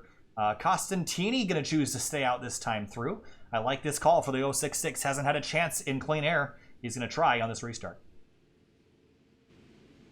Yeah, this is going to be interesting to see how he can attack the 92. He's been really good at the back of the field, or not at the back of the field, but like in traffic. So it's going to be really interesting to see how he handles the 92, as he really hasn't been battling him throughout the race. So it's going to be a new competitor for him, but let's see how this works out. So Tim Doyle's going to come out. Looks like he'll be about P9 behind Brandon Trost, and Dakota DiCienzo, after the collision he had with Shawan earlier, sits 7th at the moment. And taking a look at his race so far, he's been as high as 11th, or excuse me, as high as 7th. That's where he is right now. Started 16th. He's up +8 since the start. Riley Thompson having a pretty good run. He's been slowly creeping his way up into the top 10, as it seems like he's going to try to progress forward. So, really good run from the 58 tonight. Maybe he can be a spoiler at the end of this race. Yeah, he earlier in the race there was an accident out of turn 2, and he managed to dodge it and did a really good job missing it. So he sits P12 right now as the field is kind of thinning out. We're down to 22 drivers, and it looks like Ray Kingsbury, unfortunately, still stuck one lap down with a car that is probably capable of running top 5, but sits in 22nd, still stuck a lap behind the leaders. Of course, not really a way for him to easily get it back. So still a lot of work left to do for the 25, but don't count him out just yet. Dan Ench in the 52, he hasn't really been very aggressive so far, just waiting in the wings to take a run at the top runners. He's going to be 20th at the moment. Adam Blocker, who was running up in the front earlier, he sits 15th right now. Henry Bennett, and that 007, we had an eye on him. He sits 14th. Joe Branch, 13th. With how these strategies play out, it just doesn't really seem like there's going to be a way for the 25 to get his lap back unless they get a really long run where everyone pits. He can possibly stay out and just start in a higher and hope for an early caution. But yeah, it's going to be really tough for the 25 to get his lap back. Yeah, I think he's going to need the race to pretty much go green from here. We're about halfway through. We will be exactly halfway through at the start-finish line, so Kingsbury's options are becoming limited as the laps tick off. We want to take this moment under yellow to again thank you, the Coca-Cola Bottling Company of Kokomo, for coming on board and sponsoring the Triple Crown events. We had our first at Pocono 1 week ago. We have a couple more really exciting races left in the season that they've come on board to sponsor. We want to thank MYLAPS again for coming on board. Timing and scoring devices, it fits right in with the racing idea here. They do transponders and all sorts of timing and scoring systems for running and track and field, that sort of thing, as well as for race cars. So you can check out their products in the link in the description. As well as we want to thank Web Sports Radio for coming on board sponsoring this event. In the Web Sports Radio 150, we're officially 75 laps complete of the 150 schedule tonight. Lights are out on the pace car, and Costantini is going to restart second. And I'm really liking this yellow and black livery on this number 066, and he was really competitive in the first part of Pocono. We'll see if he can improve on it tonight. And Costantini, part of Evolution Racing Team from Rovigo, Italy. So it's got to be very, very late there. Actually, I guess early. I don't know what the time difference is, but it's at least 6 or 7 hours. So probably about 3, 4 in the morning over there for Kellis. So good to see him out here competing. As it looks like the pace car's going to pull off on the pit road, and they're going to go green this time, but Jeff Drake in command, in control for the restart. When will he go? He's going to have to wait for that pace car to make the move. It already has. And the field's stacking up in the background, and Jeff Drake launches a spectacular restart for the 92. yeah, it just looked like the 066 couldn't get going there as he just trying to find a way to get around him as he's trying to slowly creep back up to the 92, but the 92 is so good up front, I just don't really see how it's going to happen. Oh, some battling behind. I see Frank Levick, the fourth, under attack from Riley Thompson. Thompson to the inside, and there is Joe Branch and Henry Bennett. This is back for about 11th position. Riley Thompson in front. And look at the 007 to the inside, 3 wide down the front straight. This didn't work out the last couple times you tried it. Joe Branch, he's going to back out. No, Henry Bennett backs out, and Branch will take advantage of the slowness to the middle of the corner.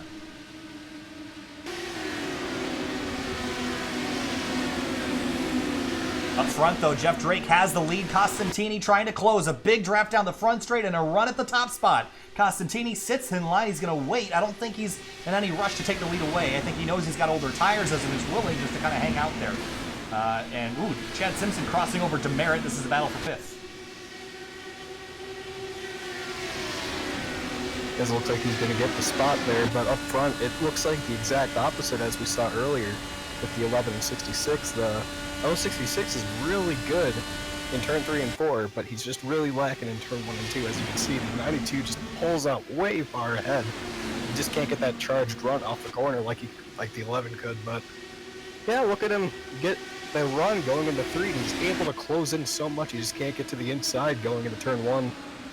Bit of a hornet's nest back here for about 8th place. That's Tim Doyle and Brandon Trost all together out of turn 4. Joe Flanagan and Riley Thompson all fighting for, actually, it's going to be about 7th spot, and Chad Simpson up the road is visible for 6th. And look at Riley Thompson to the inside, and tight out of turn 2 is the 11 of Tim Doyle, and Flanagan waiting to make a move here. And the 53 is trying to get, he tried to poke it 3 wide on the outside, but he just wasn't able to make it stick, as he's going to try to get to the outside. I think that is whoa! 11. Behind him, Frank Levick IV and Dakota DiCienzo, they almost had a huge collision on the front straightaway. I'm going to jump back and take a look at that in a replay real quick. It got dicey out of turn 4. Here's a look from the rear wing of the 77 as they exited turn 4. The 43 of Dakota DiCienzo stuck the nose on the outside, and the 77 said nope, and threw a block there. That was a sketchy moment. We're going to head back live now, though, in the top spot, Jeff Drake, Costantini, Lichtenberg, Kinsella, top 4, all pretty close together here. That looks like the 14 is slowly creeping his way up to the leaders as the 066. He's going to try to get that run in turn 3 and 4, but it looks like the tires are starting to even out. And look at that run he gets going into turn 3 as the 10 is, or the 14 is trying to find his way around the 066. Behind him, that battle for about 7th place is still hot. Simpson, Thompson, Doyle, Flanagan, 2 and 3 wide in the middle of the pack here. Flanagan takes a huge run from the outside lane. He's going to stay on the outside behind Chad Simpson, and Thompson now continues his climb forward down to the inside in turn number 3. He'll take the spot away. Behind him, Dakota DiCienzo in the middle of a fight as well. Joe Branch in front of him, McBride behind him out of turn 4. It definitely is very sketchy. And we see the Sadie Simsport guys in the background just kind of biding their time as Simpson is under attack still from Doyle, Levick IV, Adam Blocker all together. As we work our way towards lap number 90, it'll be about 60 laps to go and about 5 laps here. Up front, though, Costantini still putting pressure on Drake, but I don't think Costantini wants to pass him. I think he's content just sitting in line for now, so we'll jump back. How about Adam Blocker to the inside of Levick IV? He'll take the spot away, and he's going to try to bring the 007 of Henry Bennett with him. Look at that run, that yellow car there. It looks like the, I think that is the 007 right. Yeah, DiCienzo, or 43. It looked like he got a really good run as they're 3 wide for position there, and they make it stick. It just looked like that green car just really couldn't get that run in turn 4. He just really missed the corner there. Field working their way through 1 and 2 onto the back straightaway again. Speeds well over 190 miles an hour at the end of the back straight. Levick sits in 12th right now. Joe Branch, Bennett, DiCienzo, the rest of your top 15. But up front, Drake and Costantini. Costantini popped out of line for a second, took a look, but he's going to sit on it, and he's not going to make the move just yet. Yeah, the top 4 is starting to really bunch up here as the 066 is really able to get that run off the backstretch, and it's really starting. He's gaining a little bit of time, bit by bit, every lap. And so when he can get to the outside or the inside of the 92, it's going to be really interesting to see how it plays out, especially if he gets it outside or inside in turn 3 and 4. Look at Kinsella to the inside of Lichtenberg now. And that's the first pass for position we've seen in this front group since the restart. And Kinsella's going to tuck back in line. I don't think the aggression's going to pick up here a whole lot. I think they're comfortable with where they are. Guys like Joe Branch, though, they want to move forward. He's trying to be really aggressive on the 77, but just nowhere to go. A little bit of drag, a little bit of arrow push, preventing him from climbing forward. But look at the 77 slide into turn 4, and Branch takes a look. As you can see, the 066 is trying to find a separate line to get in front of the 92 and try to get a better run. Ooh. Chad Simpson out of turn 2. No caution, but huge crash, and the nose of that 42 gone and destroyed. And it just has not been a very good night for the Spark VR cars. I know there's a lot of them out here, so the chances of something going wrong is a lot higher, but Simpson damaged. Looks like a battle for the lead heating up as the 066 is trying to get away to get to the inside of the 92, but the 92 gets a run off the outside. But look at him, he's getting the inside of the 92 in turn 3, and he's going to be able to clear him just barely on a turn 4. Costantini takes the lead away. Drake is going to say, nope, my spot, give it back. Down to the inside again through turn 1. Which lane's going to prevail, outside or inside? Costantini with a run. He's going to take it to the outside and re-clear Jeff Drake, and here comes Lichtenberg with a run to the outside. Yeah, Costantini has been really trying to get that outside line to work. He's trying to find a way to make it working. Now he finally did. Looks like he's going to check out from these the top four, as the 92 is really dropping back. He's really struggling. We kind of rustled and shuffled the top four, but fifth place Christopher Demerit under attack now from Joe Flanagan. Flanagan's shown a lot of speed tonight, just hasn't had the track position to show for it. Back to the inside, and he'll take away, or at least try to take away fifth place. He'll have to tuck back in line behind the 144 for now. Meanwhile, for second, Kinsella and Lichtenberg trying to trade spots here. Yeah, it looks like the 92 is actually starting to lose the leaders here slowly. He's just drifting back, so it looks like he's dealing with a tight race car. There's a guy behind him, the 144, or I think that's a 144 Yeah, starting. Yep, that's Demerit. Yeah, he's starting to reel in these leaders here, and he's bringing the 53 with him. So maybe he has something to say about this top five or top four. Yeah, I think Flanagan, or excuse me, Jeff Drake in the 92, he might have burned some stuff off. He might also just be biding his time and letting these other guys lead for a little bit. Still, 55 laps to go when we get back around. For second, though, they're not waiting around for anything. Kinsella and Lichtenberg, they've been fighting tooth and nail for everything the last couple laps. Meanwhile, mid-pack, Brandon Tross, Adam Blocker, this is for, that's Tim Doyle. This is actually for 7th place. Adam Blocker in the background, he's under attack from Joe Branch. This is for 9th. Looked like the 14 had a little bit of a moment on the turn two, but he kept it going straight, but he's starting to lose a little bit of time to the 10 car, the 066s again. 066 is actually running really good laps, and he's starting to check out from the top.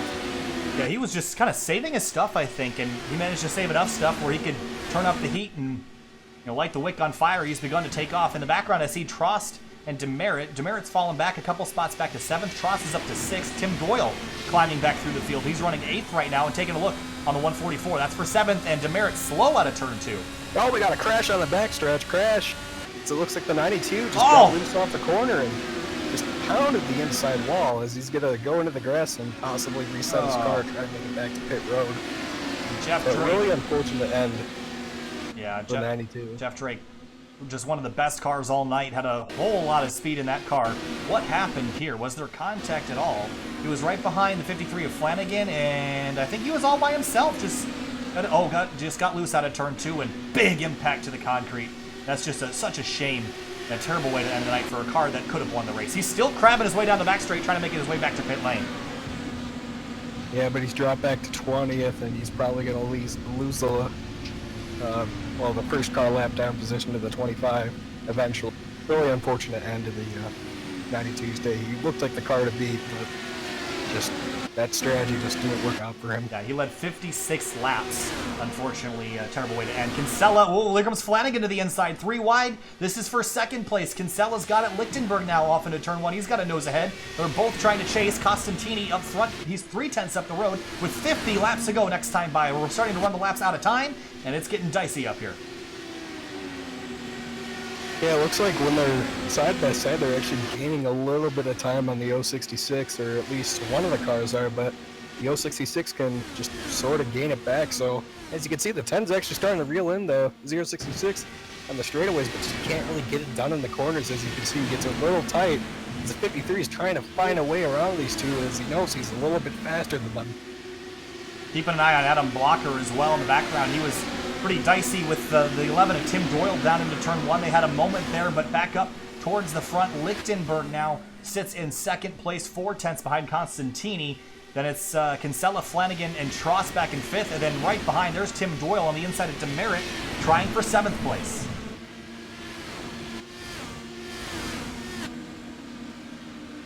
So less than 50 to go, about 20 minutes of racing remaining. Getting down to the nitty-gritty here for 2nd again. Oh, we got a car coming on pit road, the 28. Looks like Demerit is hitting pit lane as well. So Joe Branch has stayed out. It's Demerit in the 144 that hits pit lane. Potentially a scheduled stop here, as we have been running for 43 laps, at least the guys up front have. So they will have to make a pit stop to make it to the end of the race. Meanwhile, for 2nd, Kinsella, Lichtenberg trading spots again as the leader hits pit lane. Costantini. Yeah, he's on a little bit older tires, about actually 1 lap older. Or actually, no, it just seems like he's just on older tires than the rest of as the Mexico. The guy with the freshest tires in the top 5 is actually the 53, so he's trying to find his way around the 10 and 14, but the 066 doesn't look like a problem with his getting on the pit stall, and he's getting off pit road, and he's going to come out, I think, about 17th. Yeah, he's going to go a lap down here, though, so you don't want to see a caution as Kinsella, Lichtenberg, Flanagan lead the way. Trost is about a second and a half back in 4th place. He's got Adam Blocker, Tim Doyle closing from behind, but side by side again for the lead. And a pit stop here for Kinsella. I think he's going to hit pit lane, and looks like Lichtenberg's going to hit it with him. So pit stop's underway. We're in the middle of a cycle, and this is where you want everyone to just stay clean and green. You don't want a caution throwing the cycle out of whack. But the thing is, if you're the 25, you're staying out as long as you can to try to catch a yellow. He almost got it a few times with the 92 and some incidents, but there weren't cautions. So if you're the 25, you're doing caution! Everything you can. No, that's exactly not what they wanted to see, and it's for Riley Thompson on the back straightaway. He's spun out. And that is going to throw everybody off, and that just threw a wrench into this whole thing. And Kingsbury needed that a couple laps from now, not right now. And that puts Kinsella, Lichtenberg, Costantini, Demerit, DiCienzo all laps down. This is a really badly timed yellow. Let's see what happened to the 58. It's closing in. That's the 93, I believe, of Joshua Chin. To the inside goes Thompson. And underneath the 93 just gets loose and spins out. Simple wreck, didn't hit anything, but a very poorly timed yellow. However, the thing is, with the 25 being able to stay out, everyone else has to come in the pit. If you're staying out on the lead lap, I got some questions for you after being on those tires for 33 laps and sort of running out of fuel eventually. So if the 25 can stay out and possibly take this lap back and hopefully catch a yellow, this will really mix up the bag here. Yeah, so Costantini, you see him in the background. He's going to stay out and try to get waved around back to get his lap back. But this is really going to throw around a lot of the strategies that were going on. For those that have just hit pit lane, they're good to the end on fuel. It's going to be about a 39-lap run, maybe a little bit less than that. When we hit the green flag once again, we're getting down to the end of this race. And this race is a whole lot shorter than Pocono was, so really only a couple pit stops required. And you see there is Trost leaving pit lane, and he'll come out in the top spot. Blocker, Doyle, Branch, Bennett, Flanagan, McBride, Levick, David Adams, Simon Bryant, your top 10. Again, this threw everything in the air. Everything that we thought about this race getting pretty wild out there. Track temp has raised a couple degrees. I don't really think that's been a factor so far tonight. We started at 78 degrees Fahrenheit. We're up to 80. And wind 7 miles an hour out of the northeast, clear skies. Looks like the 25 is going to get his lap back, so if he can get a caution early on this run, he can possibly, throw his hat in the ring here. Yeah, so Ray Kingsbury has been waiting a whole lot of time to get this lap back, and he should at the end of this sequence, but he's definitely going to need some fresh tires here shortly, and he will need fuel to make it to the end of the race. So I guess the plan for Kingsbury is restart, hope you get a quick yellow, come down, get tires and fuel, then you're good to the end. With how some of these restarts have gone, it may be the smartest strategy to stay out and restart in probably 5th or 6th gear to avoid spinning those tires. Yeah, I mean, this is really interesting strategy, but it could really play out for him in the end here. Dan Ench in the 52 in 13th place, waiting for time to strike, and I guess not really sure exactly how long Dan's going to wait to make a move, but I think there's been a lot of drivers that have just been hanging out towards the rear. You see that glorious patriotic-inspired paint scheme, and of course, for Dan Ench, a special meaning behind this race, and I want to thank him again for coming aboard and sponsoring. If you wanted to hear him talk about the websportsradio.com or the purpose for sponsoring this race, go ahead and check out the interview we had at the very beginning of the broadcast. We want to thank Dan again. Adam Plunkett, haven't talked a whole lot about this 20 car yet tonight, one of the Sadie Sadie Autosport cars, rather. Sitting in 12th place after starting 31st, so a big climb forward, but still room to improve for the 20. Yeah, he's been it goes throughout this entire race, but he's been there and he's been slowly charging his way up through the field. But with that damaged 58, you gotta wonder, if he's going to slow him up at this restart, and what does 20 do behind him to try to get around him? I don't think the 58 has any damage, though, unless you're seeing something I'm not. He spun out harmlessly out of 2, so I think he's okay. I did want to mention that Plunkett is, I believe, I'm going to check my cheat sheet here, from Vancouver, Washington. So a lot of drivers from all over the country here, and that's why we're running a little bit later than we normally do for the West Coast drivers on a weekday night here. But about ready to go back green. It'll be a 40-lap run to the end of the race, and Trost is your leader. Remember, last week he led a pretty significant portion of the first part of Pocono, ended up crashed out of that race. And looking for redemption here tonight. The field has thinned out quite a bit. We had 33 starters. We're down to about 20 cars that are in winning condition. Joshua Chin is 1 lap down, and number 93. Everyone else on the lead lap ready to throw their hat in the ring here. Field out of turn 4. 40 laps to go in round 2 of the 2019 MYLAPS Indy Elite Series. Green flag back in the air. Great restart for the 74. He was able to keep on the toes of the 66. Here comes the 11. He's actually worked his way back up to 3rd, so with those fresher tires and that really good outside line car in 1 and 2, you gotta wonder if you can get a start as the 74 peeks to the inside of the 66. Battle for the lead, and it looks like Blocker's going to take the spot away, slides up the racetrack in front of Truss. Big battle out of turn 4. There was another great battle going on towards the rear of the field that I was just cringing watching because it was so dicey. Kinsella in the middle of the pack, he's moved his way into 12th. 3 wide of the front straight, close quarters there, and that's Lichtenberg getting shuffled out as we jump back to the top spot. And look at Tim Doyle, the aggressive driver, the number 11. He's been mighty quick so far tonight, looking for an opportunity to win a race here early in the season, sitting behind Blocker, waiting for a time to make a move.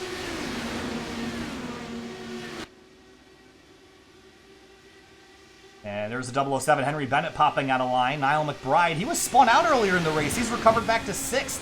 And now trying to take a look at 5th place Joe Branch, side by side again for the top spot. Tim Doyle to the inside. 007 really got tight out of that corner there, so he's got to find his time. And oh, we got a crash in turn 3, and that is a great sign for the 25. Oh, he gets sideswiped by someone Flanagan. else. Big crash there.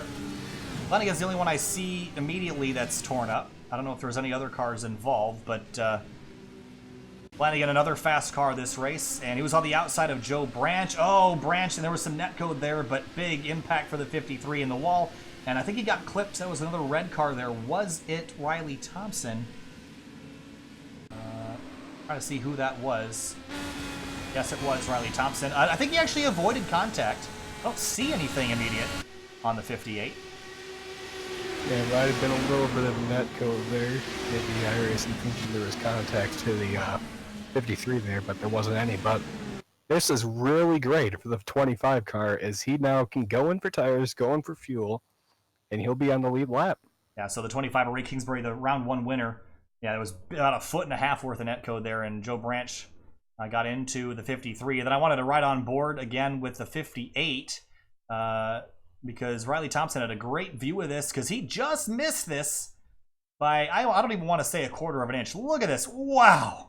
Right on through. I don't see any contact. I think he'll be okay, but a close shave there for Thompson. So Flanagan out of the race after he had a promising race car and a pretty decent run going, but he'll DNF in this race.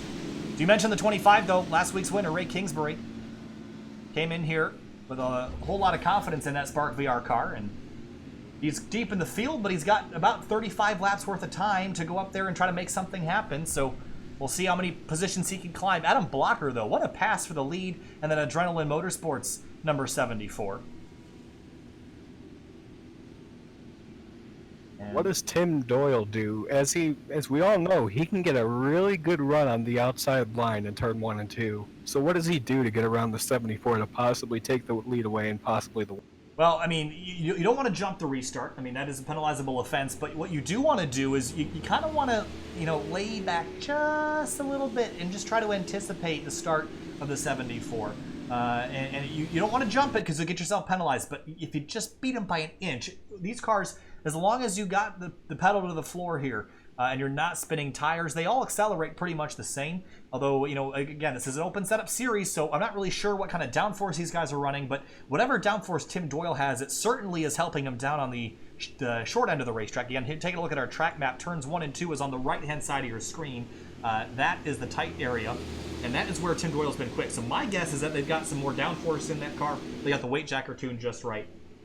But Doyle in that number 11, driving for ludicrous speed from Germantown, Maryland, and he's setting himself up for a race victory, but he's got to get this restart right and hang on, because Blocker's been throwing Hail Marys down in turn 1 and making him stick. Well, the sun is set here just outside of St. Louis, Missouri for the second race in the 2019 MYLAPS Indy Elite Series. And it's the websportsradio.com 150. And closing down in the final moments of this race, we started back at around 8:15 p.m. Eastern Standard Time. It's now 9:50 Eastern Standard Time. And we're about 14 minutes away of green flag action from crowning our second winner of the season. And it was Ray Kingsbury 1 week ago at the Tricky Triangle.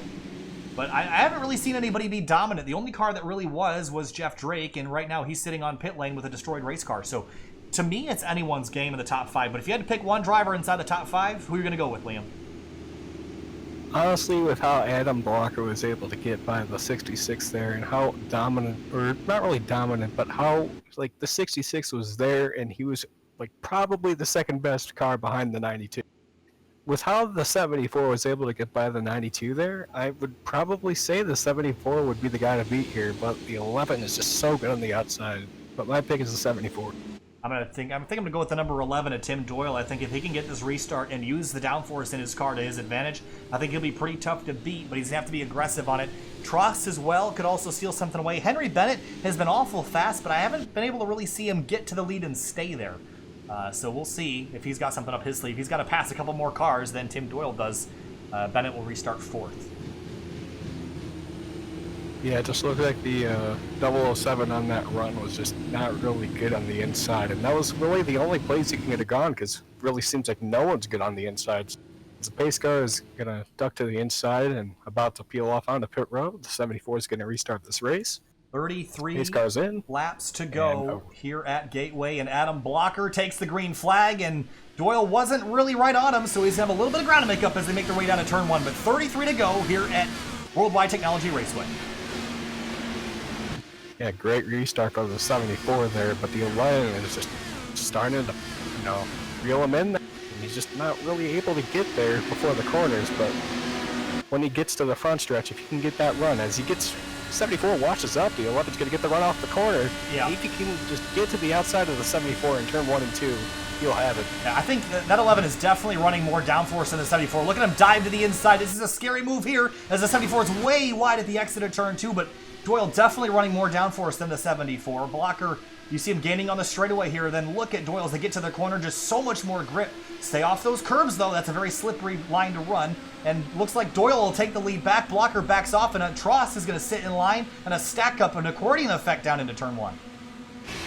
And the 11 will take the lead away, as he's going to sort of run a diamond type line around this track, but he's able to start pulling away from the 74, but the 74 is like, hang on, how about we get it by you in turn 3, and he's going to send it in there. Wow. He drove in deep, and he's going to take the spot away from Tim Doyle. 30 laps to go here at Wide Technology Raceway. There's a battle for 7th place behind them. It's Andrew Kinsella, Riley Thompson, side by side. But for the top spot, that's what we're watching here. Blocker's got it, Doyle wants it.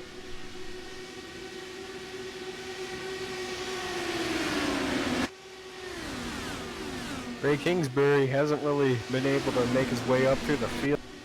Just really frustrating for him that he's sitting at 18th. And look at this top 4; they're all just bunched up. I was going to say, can't make a move. Doyle fit that car in a hole that really shouldn't have been able to get into, but he made it stick. And look at the whole field is beginning to bunch back up again. Trost is sitting 3rd right now, but he's got all the way back to Kinsella in 8th. They're starting to bunch back up with less than 30 to go. The time to go is now. You can't wait around anymore. What does Tim Doyle do, and where does Trost go from 3rd?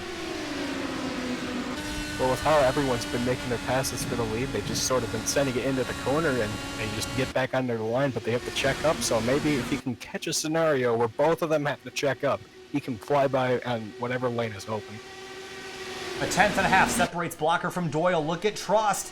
He's dogging that number 11 car right now, right on the rear wing, and he's going to take a look. He's going to duck back in line. And I think this is going to start to look like a race from Talladega. Everyone's just going to be waiting in line to the best opportunity to make a pass. If you pass now, you're most certainly going to get passed back, so it's going to be a waiting game up here. Look at the background, though. Riley Thompson, he's not waiting. Trost pops out of line now for second. Hey, sort of picking them off one at a time as the 66 is trying to get to the inside of the 74. He's going to do it on the front, near contact off the corner, but the 66 is trying to get to the inside of the 74 in turn 1, but it's not going to happen as he follows back in line in front of the 11. As the 11 is trying to cross him over going into turn 2, but just can't get there. Yeah, Trost took a big run to the 11, made that pass, and then almost got Blocker in one shot as well. And he's going to take another look down into turn 3, sends it off in deep. He's going to make it stick to the lead. Goes Trost, can he clear the 74? Not quite. 25 to go. When you see all these moves going on, you just gotta wonder, when is it not gonna work? As the 66 is still too wide with the 74. As it looks like the 74 got really tight out up to the corner, but the 11's trying to find a way through and try to get the lead away from the 74 and 66, trying to spoil the party. Yeah, Blocker, I think he might have gotten a piece of the wall, and if he didn't, it was really close. But look at this field beginning to... Oh, we got a crash on the front stretch. Oh, it's Joe Branch out of turn 4. Branch is spun out. Less than 25 laps to go. The caution flies again for the 11th time today. And let's see what happens to the 28. But this is out of turn number 4. And he was behind the 14 of Kinsella. And I wonder if he just gets on the curb here a little bit. I think he does. He's going to catch the curb. And that's just going to unsettle the car just enough to send it for a loop. Yeah, really unfortunate end. He was running 9th when that happened, but just gotta hate it for him. He was just trying to get by that car that got really tight in the corner, had to check up. It just wasn't able to happen. Really tough break for the 28. Here's what come on board, the 28. He's gonna get on the curb and just slip and slide, and all too often drivers will... That curbing is there, it's not really for the drivers, it's to protect the grass at a racetrack this small. If you go to any American short track, as you see Niall McBride stopped on the front straight there. Any American short track has anti-cut curbing or something on the inside. A lot of the racetracks are just all pavement, and at Gateway they have that, except it's just very slippery. It's not necessarily bumpy. But we have pit stops underway and some drivers taking stops. Bennett, Kinsella, Thompson, Kingsbury, and I think these guys are just planning on using those tires to the end of the race. And other drivers up front are going to bet that they are not going to matter.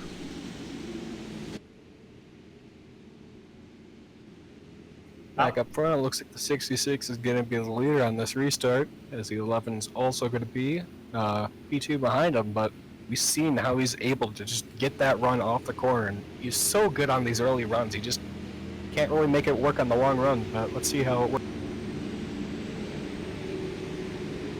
So Brandon Trost in the 66 has been very dominant tonight in the later stages in terms of being able to climb his way forward. He's been very aggressive. Tim Doyle has been sitting second. He's in a good spot. Brennan Lichtenberg has been up and down the order all night long. He's been as high as second. He started back in 19th. Hasn't led a lap yet today. Doyle has led 8 laps. Trost has led 22. Costantini back in 5th. He has led 13. And jumping down through the rest of the field, I think there's anybody else. Adam Blocker's led 13. Kinsella's led 2. And Ray Kingsbury has led no laps yet today. He started 12th. Went a lap down earlier in the race. Got his lap back finally, but still has a lot of work to do to maintain the points lead walking out of here. Again, one Pocono, but I don't think it's looking great for a repeat win for Kingsbury early in the season. I just want to comment about the 66 and the 11. They just really have opposite cars. Like the 66 is not really good on the short runs, but it really comes in on the long runs and he's able to make the pass. But the 11 is just really, really good on the short runs and is able to get by the lead. Once those tires kick in, he's just slowly drifting back. So we're going to get a restart with about 20 laps to go. And with about a 25-second lap time, it'll be about 8.5, 9 minutes worth of racing. So if you were sitting in line now, you better get yourself in the right place in line to make a move.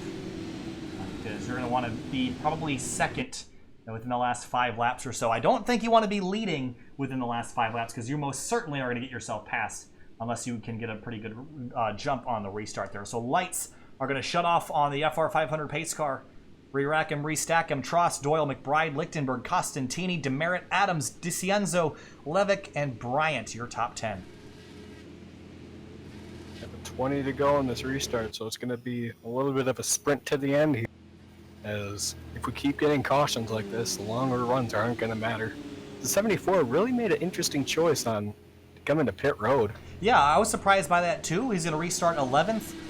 There's enough laps left where it might help a little bit, but I think track position has been more important than tires, at least so far tonight. Again, if we go 20 laps all the way to the end on green, I think Blocker might have something for him, but I think if we get a couple more yellows, he's not going to have enough laps for those tires to make a difference. Well, plus, even though the number says 23 laps on the stint, we've had a lot of caution laps. Take that 23 and probably cut that in half, and that's how many laps the tires really have. As 66 is going to lead him off the green, the pace car pulls in, and we're going to go racing. Oh no, spin! McBride spins out. Right around out of turn 4, and DiCienzo gets collected as well. Caution right back out on the restart. What was that? I am not sure. It just looked like he restarted in a low gear and just couldn't get it going. I think we got a 1 to green already. Is that correct? Looking, trying to find the pace car. My timing and scoring says that it's 1 to green. I'm not sure if that is just an extension of the caution. That's my understanding. Yeah, I don't think they ever really officially took the green. So McBride spun, and if I look in the starter cam, they never took the green flag. So this will just be an extension of the caution. And we should be coming right back to the green flag here. I think that's a first on SimTV to have a caution so quick that we just get an extension rather than a back-to-back yellow. So looking at what happened to the 41 here, just looked like he started in first gear, and these tires are pretty old. I was probably wrong about my statement there. He just tried to get it going, and he just couldn't pin the throttle down, and it just caused him to spin. All right, so I guess we're going to try this again. Looks like McBride's going to hit pit lane. And a pretty quick reform of the field. And some gaps here and there, so hopefully this isn't as messy as before. And pace car pulls off. Let's try this again. This time will we get the green? Yes, we will. Green flag back in the air. 19 laps to go at Gateway.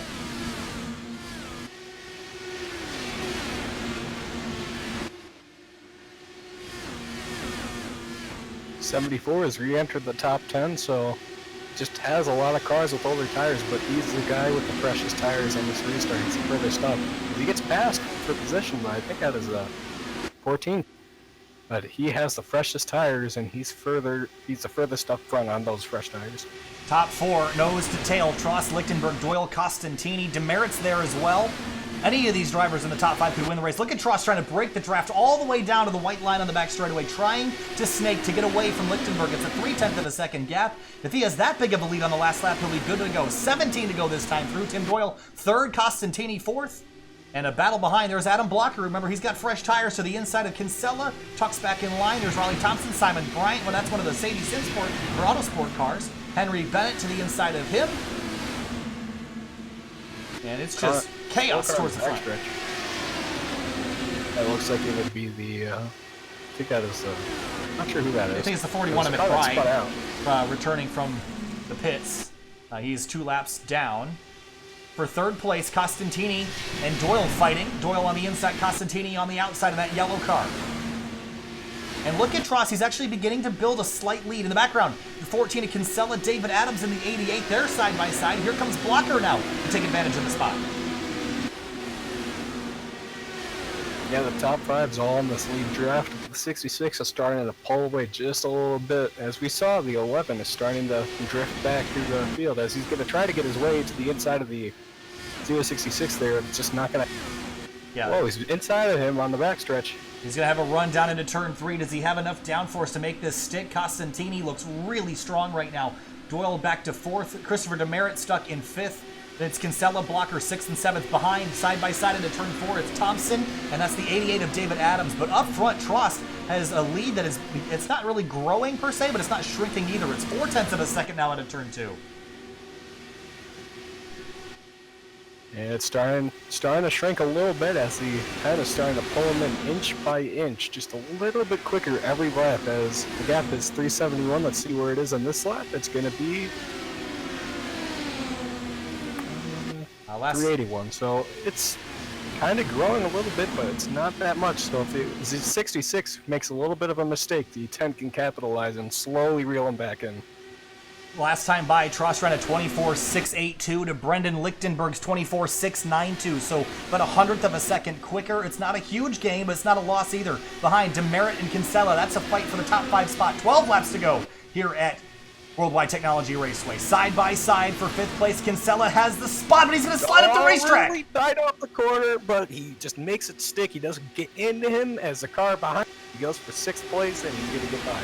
Now Blocker takes a look to the inside, and he'll grab 6. He's going to run up the 14 to Kinsella, up the racetrack out of turn 4, up the road. Costantini and Doyle fighting for 3rd place still. Lichtenberg beginning to close the gap on Tross, so it's down to 2.8 tenths of a second. Costantini he almost got put into the wall there. there. He had to lift, so I don't think the 066 is really happy about that, but the 11 took the spot back away. Oh no! Kinsella sideways on the curb in turns 3 and 4. Thompson going to dive to the inside of him, and Kinsella's going to lose a ton of time. Ducks back inside to try to grab the draft. 11 laps to go.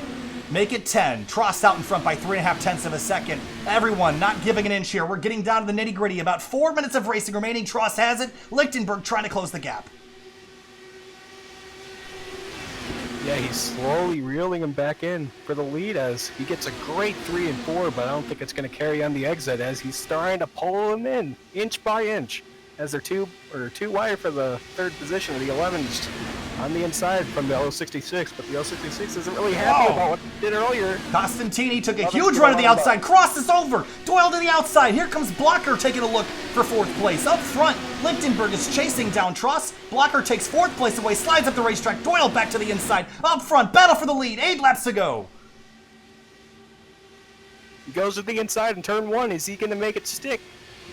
Lichtenberg sends it. Up. No, contact, they crash. Tross in the wall. In the wall, upside down, and we're going to get a green-white checkered. Caution out. No, we won't.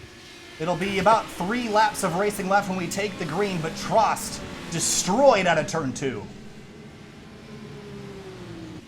Yeah, really unfortunate there. I mean, he had the faster car, but I don't think the 10 is going to be able to keep going up front. I mean, there's no way that car isn't damaged in any sort. Yeah.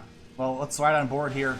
It doesn't look like the steering is off at all, at all there up front. But let's just jump back. I wanted to take a look at exactly what led to this here, because they were side by side, and I'm not really sure. It happened so quick. I wanted to assess this differently. So let's go look from up above. There is Lichtenberg to the inside, and he just loses the nose, slides up the racetrack. This is all on Lichtenberg for me. But that's just hard racing. At the end of the race, I mean, he didn't do it on purpose. It just lost the nose and didn't have the downforce to make it stick. Well, if you're Lichtenberg, and you know that's probably one of the only opportunities you're going to have to pass, like, you know you're better on the outside line, and he's not going to give it up. So once you get that run and hoping you could send it in and clear him, it's possibly your only chance to pass him for the lead and maybe for the win, as he's going to be up front. But I don't think 66 is going to be really happy with that move, as the 066, he won the race with the 11. He's going to be up front, and he's going to be the one challenging the 10 for the win here. Yeah, so here's another look. I'm going to look from up above this time. And I wanted to take a gander at the view from Tross' machine. He didn't really have a whole lot of control over this situation here. He's in the outside, and you don't really have a choice to back off, because you're just assuming the driver on the inside is going to hold his line, and he didn't. And nowhere for Tross to go. He gets up, mounts the wall, and he locks it down and somehow manages not to get involved in anyone else's incident. I do want to take a look from Blocker's perspective as well, because Blocker did a good job getting through this. This is all high pace. Here's the 74's view. Wow. A split-second reaction, and Blocker's through for 4th. All right, so it's going to be about a 4 or 3 lap battle to the end here. I'm not exactly sure when we're going to get the 1 to green. It could be this time as well. It looks like they're going to get it this time, but the thing is, the 74 is up in the 4th, throughout that small, it wasn't really that long of a run. Yeah. And now he's up to 4th. Yeah, good eye there. So- Blocker he restarted back in 8th or 9th, or even I think might have been as far back as 11th on the restart. It's going to be a 3-lap run to the end here. And I mean, Blocker's in a good spot. He's going to have more tire than the rest of the drivers behind. Here's a look at his tires. He's got the leader, Lichtenberg, has 31 laps on his tires. Doyle has 39. Blocker has 18. So Blocker and Kinsella, they're both in the same boat. But I think Blocker is going to be in a better spot on the outside lane for the restart. Actually, everyone's going to be on the outside lane, but I just like being 4th in line versus 5th with this few laps left to go. And come back from the 25. He's just outside the top 10 at the moment. If you get this past one car, you will go from running 21st to the top 10, and that one decision made so much difference for him. So really good points day for him. You know, it's you have to wonder. I mean, right now he's running 11th. We've run 146 laps, and he's gained a net total of 1 spot. I bet you that's the hardest spot he's ever had to fight for after 146 laps of getting himself back on the lead lap. So Ray Kingsbury sits 11th, last week's winner, in position to potentially pick up a top 10, maybe even a top 5 if things get spicy up front. But we should get the 1 to green this time through, and it will leave us with 3 laps to the end. My understanding is if we get another caution, the race will be over. So Lichtenberg has the lead. Costantini, he was kind of hanging out for the first half of the race. It wasn't really aggressive, and then when the time was right, he stepped on it. It was a complete reversal from the strategy from last week where McKellar started up front and tried to stay up front, ended up in a collision. So this week he reversed the strategy, started at the rear, kind of hung out near the rear, and when the moments matter most, he jumps up to 2nd and has a good shot at a win on the restart. I don't think we're going to get through here without some more salt in the wounds for some of these drivers. I think we're bound to see at least one more of these IR-18s torn up.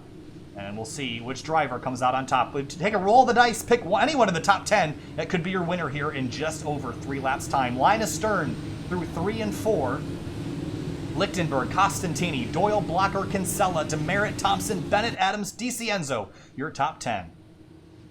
3 laps to go here at Wide Technology Raceway. The WebSportsRadio.com 150. Pace car pulls off, and green flag flies. 3 to go. Car spinning in the background, and I think we should caution. And that might be it. I think we officially got the green. So an anticlimactic end, potentially. And my Yeah, we did get the green. I saw the lights on my ATVO changed from green to yellow. That might be it. So we're not going to call anything until we're absolutely sure. So we'll wait for the checkered flag to fly. But it was one of these Sadie Simsport or Autosport cars. I'm not sure which one it was, to be totally honest. If you can help me out, grab which car that was, that'd be great, because I can't seem to find it. Let's have a look here. Trying to get a look. That was one of those blue Hondas. Yep. So Trying to see which one it was. Adam Plunkett is who it was. That's who it was. Let's look at the replay here and see exactly how it happened. We saw something very similar to this earlier with Niall McBride in the 41, and you're going to see right there, just spins the tires and loses it and ends up in the fence with a yellow flag. So jump back up to the top spot. Again, not going to call anything till we officially get the checkers, but this time through we should get the white flag. And the pace car, yellow lights on. Flagman waving the yellow, but the lap counter is about to expire. It's lap 149 of 150. We're going to tick on over. White flag in the air. Last lap under caution flag conditions here at Gateway. what a performance by Brennan Lichtenberg. He had to make that move for position there, and it just, while it wasn't the cleanest move, it put the 66 3 laps down, and unfortunately the 66 is going to finish in P18, so Yeah, it's not the move he wanted to make, but it was the move that won him the race. Yeah, in situations like that, you have to, weigh risk versus reward. It's early in the season, and, I think he probably didn't need to make that move in terms of the big picture of winning the championship, but, if you want to win this race and guarantee yourself a whole boatload of points, you got to take those chances. And I don't think he drove in there with the intention of knocking the 66 out of the race.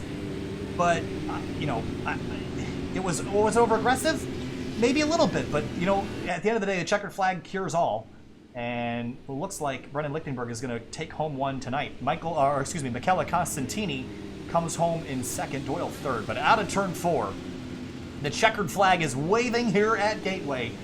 Caution and checkers or wreckers. Brendan Lichtenberg is going to win race 2 of the season. And that Broken Arrow car has a little bit of Broken Arrow on the right side, but he comes home with a victory.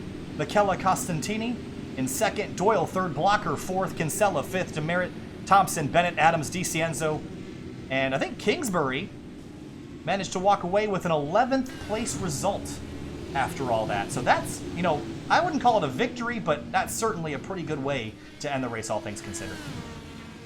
Oh, if you never got that lap back, it's a whole lot better than 15th.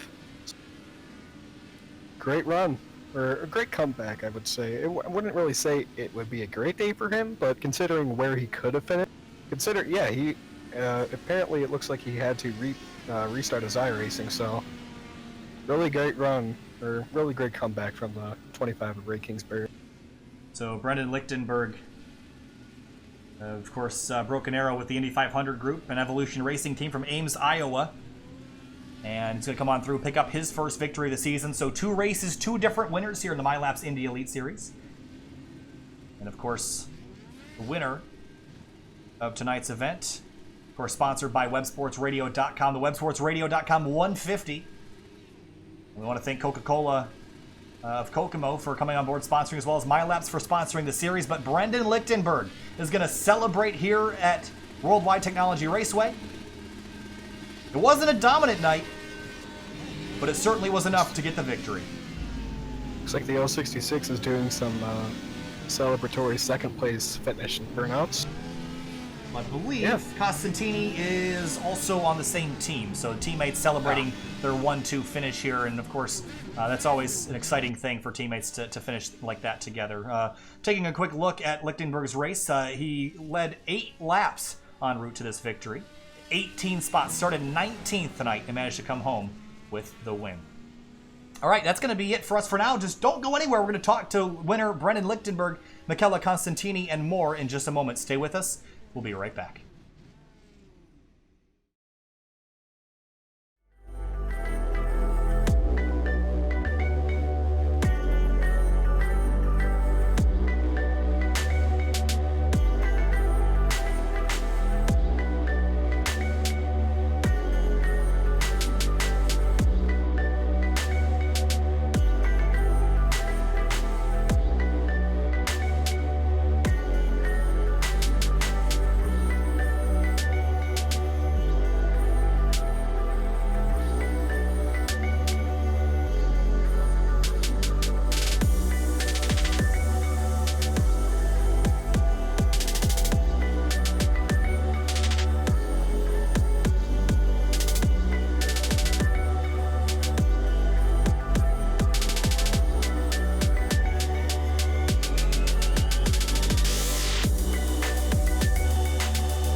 Welcome back live to Sim TV, here now with race winner Brennan Lichtenberg. Brendan, some argy-bargy there towards the end of the race, but you did what you had to do.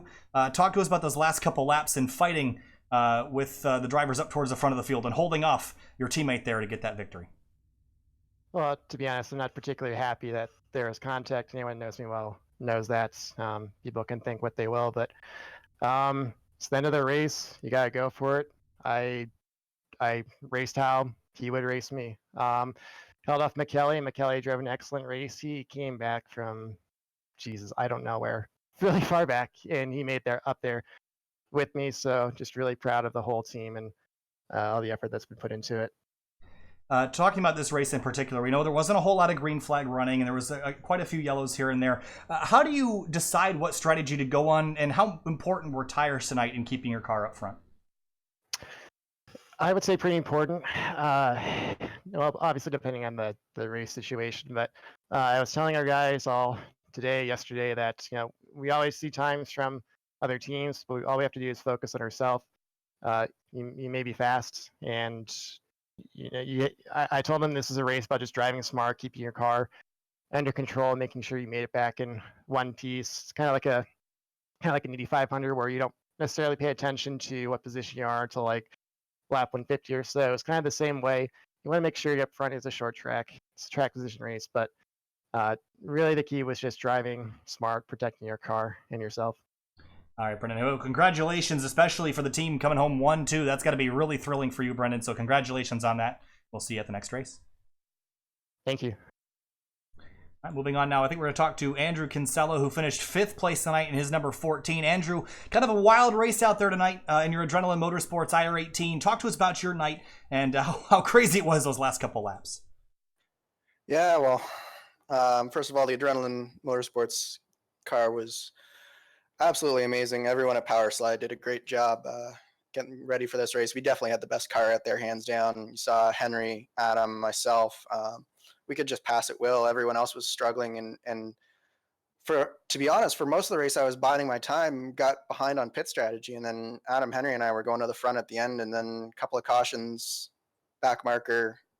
I guess guns it too hard on the finish, and we're robbed of a great finish. But yeah, this is definitely a race of what could have been for me. I think both Adam and I definitely, if it had stayed green, we were 1-2, no question. All right, Andrew, thanks for jumping in here real quick to talk to us. Congratulations. A top 5 finish. Got to be pretty happy with that with all the carnage we've seen the last 2 weeks. So good luck moving on to the next race. Thanks, Kyle. All right, talk now with 4th place finisher Adam Blocker. Adam, fresh tires in the late part of the race. It almost worked out for you to get you the win. I think you needed some more green flag running. Just talk to us about that strategy call, why you made it, and those last couple laps. Yeah, I mean, well, first, kind of made a last-second decision to come in because we thought we were going to have to do another lap to catch the field. But yeah, we were always going to take tires there because early in the race I had stayed out and I just didn't feel comfortable on old tires battling with those guys. So I was always going to take tires. And yeah, I think it would have worked if we didn't have those last couple yellows. Andrew and I were making great progress through the field. We probably would have gotten them even with the first yellow. With that 3-lap shootout, I felt like we had a chance. It wasn't going to be easy, but definitely felt like we had a chance. We had pretty good pace, and we had a pretty good straight line speed, so we were able to pass people kind of easily. Talk to us about the multiple grooves here at Gateway. I know it's a little bit dicey to run that outside lane, but where was your car best on the longer runs, and where were you able to make passes the easiest?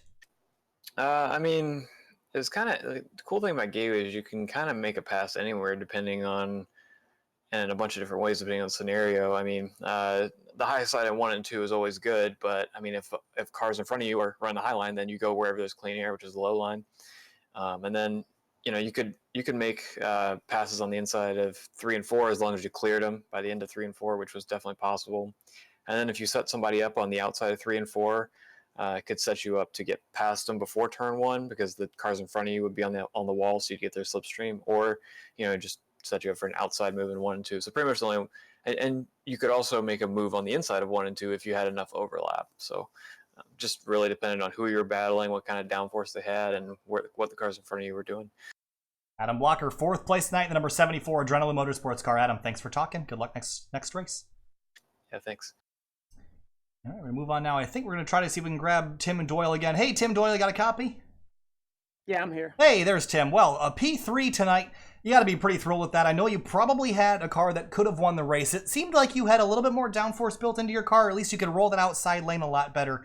What did you need, other than just some green flag laps, to chase down Michele Costantini and Brennan Lichtenberg? Yeah, the car was really good. And like you said, it rolled through the corner probably better than anybody. There was just a couple of adjustments I needed to make before the race, and I didn't do that. So that really hurt me. Racing people, I couldn't stay in front of somebody. Once I'd clear them, they would get back by me because I wasn't running enough gear for the situation. I want to talk to you a little bit about the conditions tonight, because I don't think we saw the conditions change a whole lot, but I was talking with Adam Blocker about the multiple grooves, and we saw you running the outside lane a whole lot. So what were the differences in the handling of your car between the first end of the racetrack, turns 1 and 2, and the other end down in turns 3 and 4? That's a good thing about our car. We have a very good balanced car. We've run it a few races, and we're able to run, pretty much anywhere we want. Regardless of the conditions. We have a good car in the day. We have a good car at night. It's a well balanced car that handles very well. All right, Tim. Hey, a podium in race number 2. Not a bad start to the season, Tim. So congratulations, and we'll see you at the next round. Thanks, guys. Absolutely.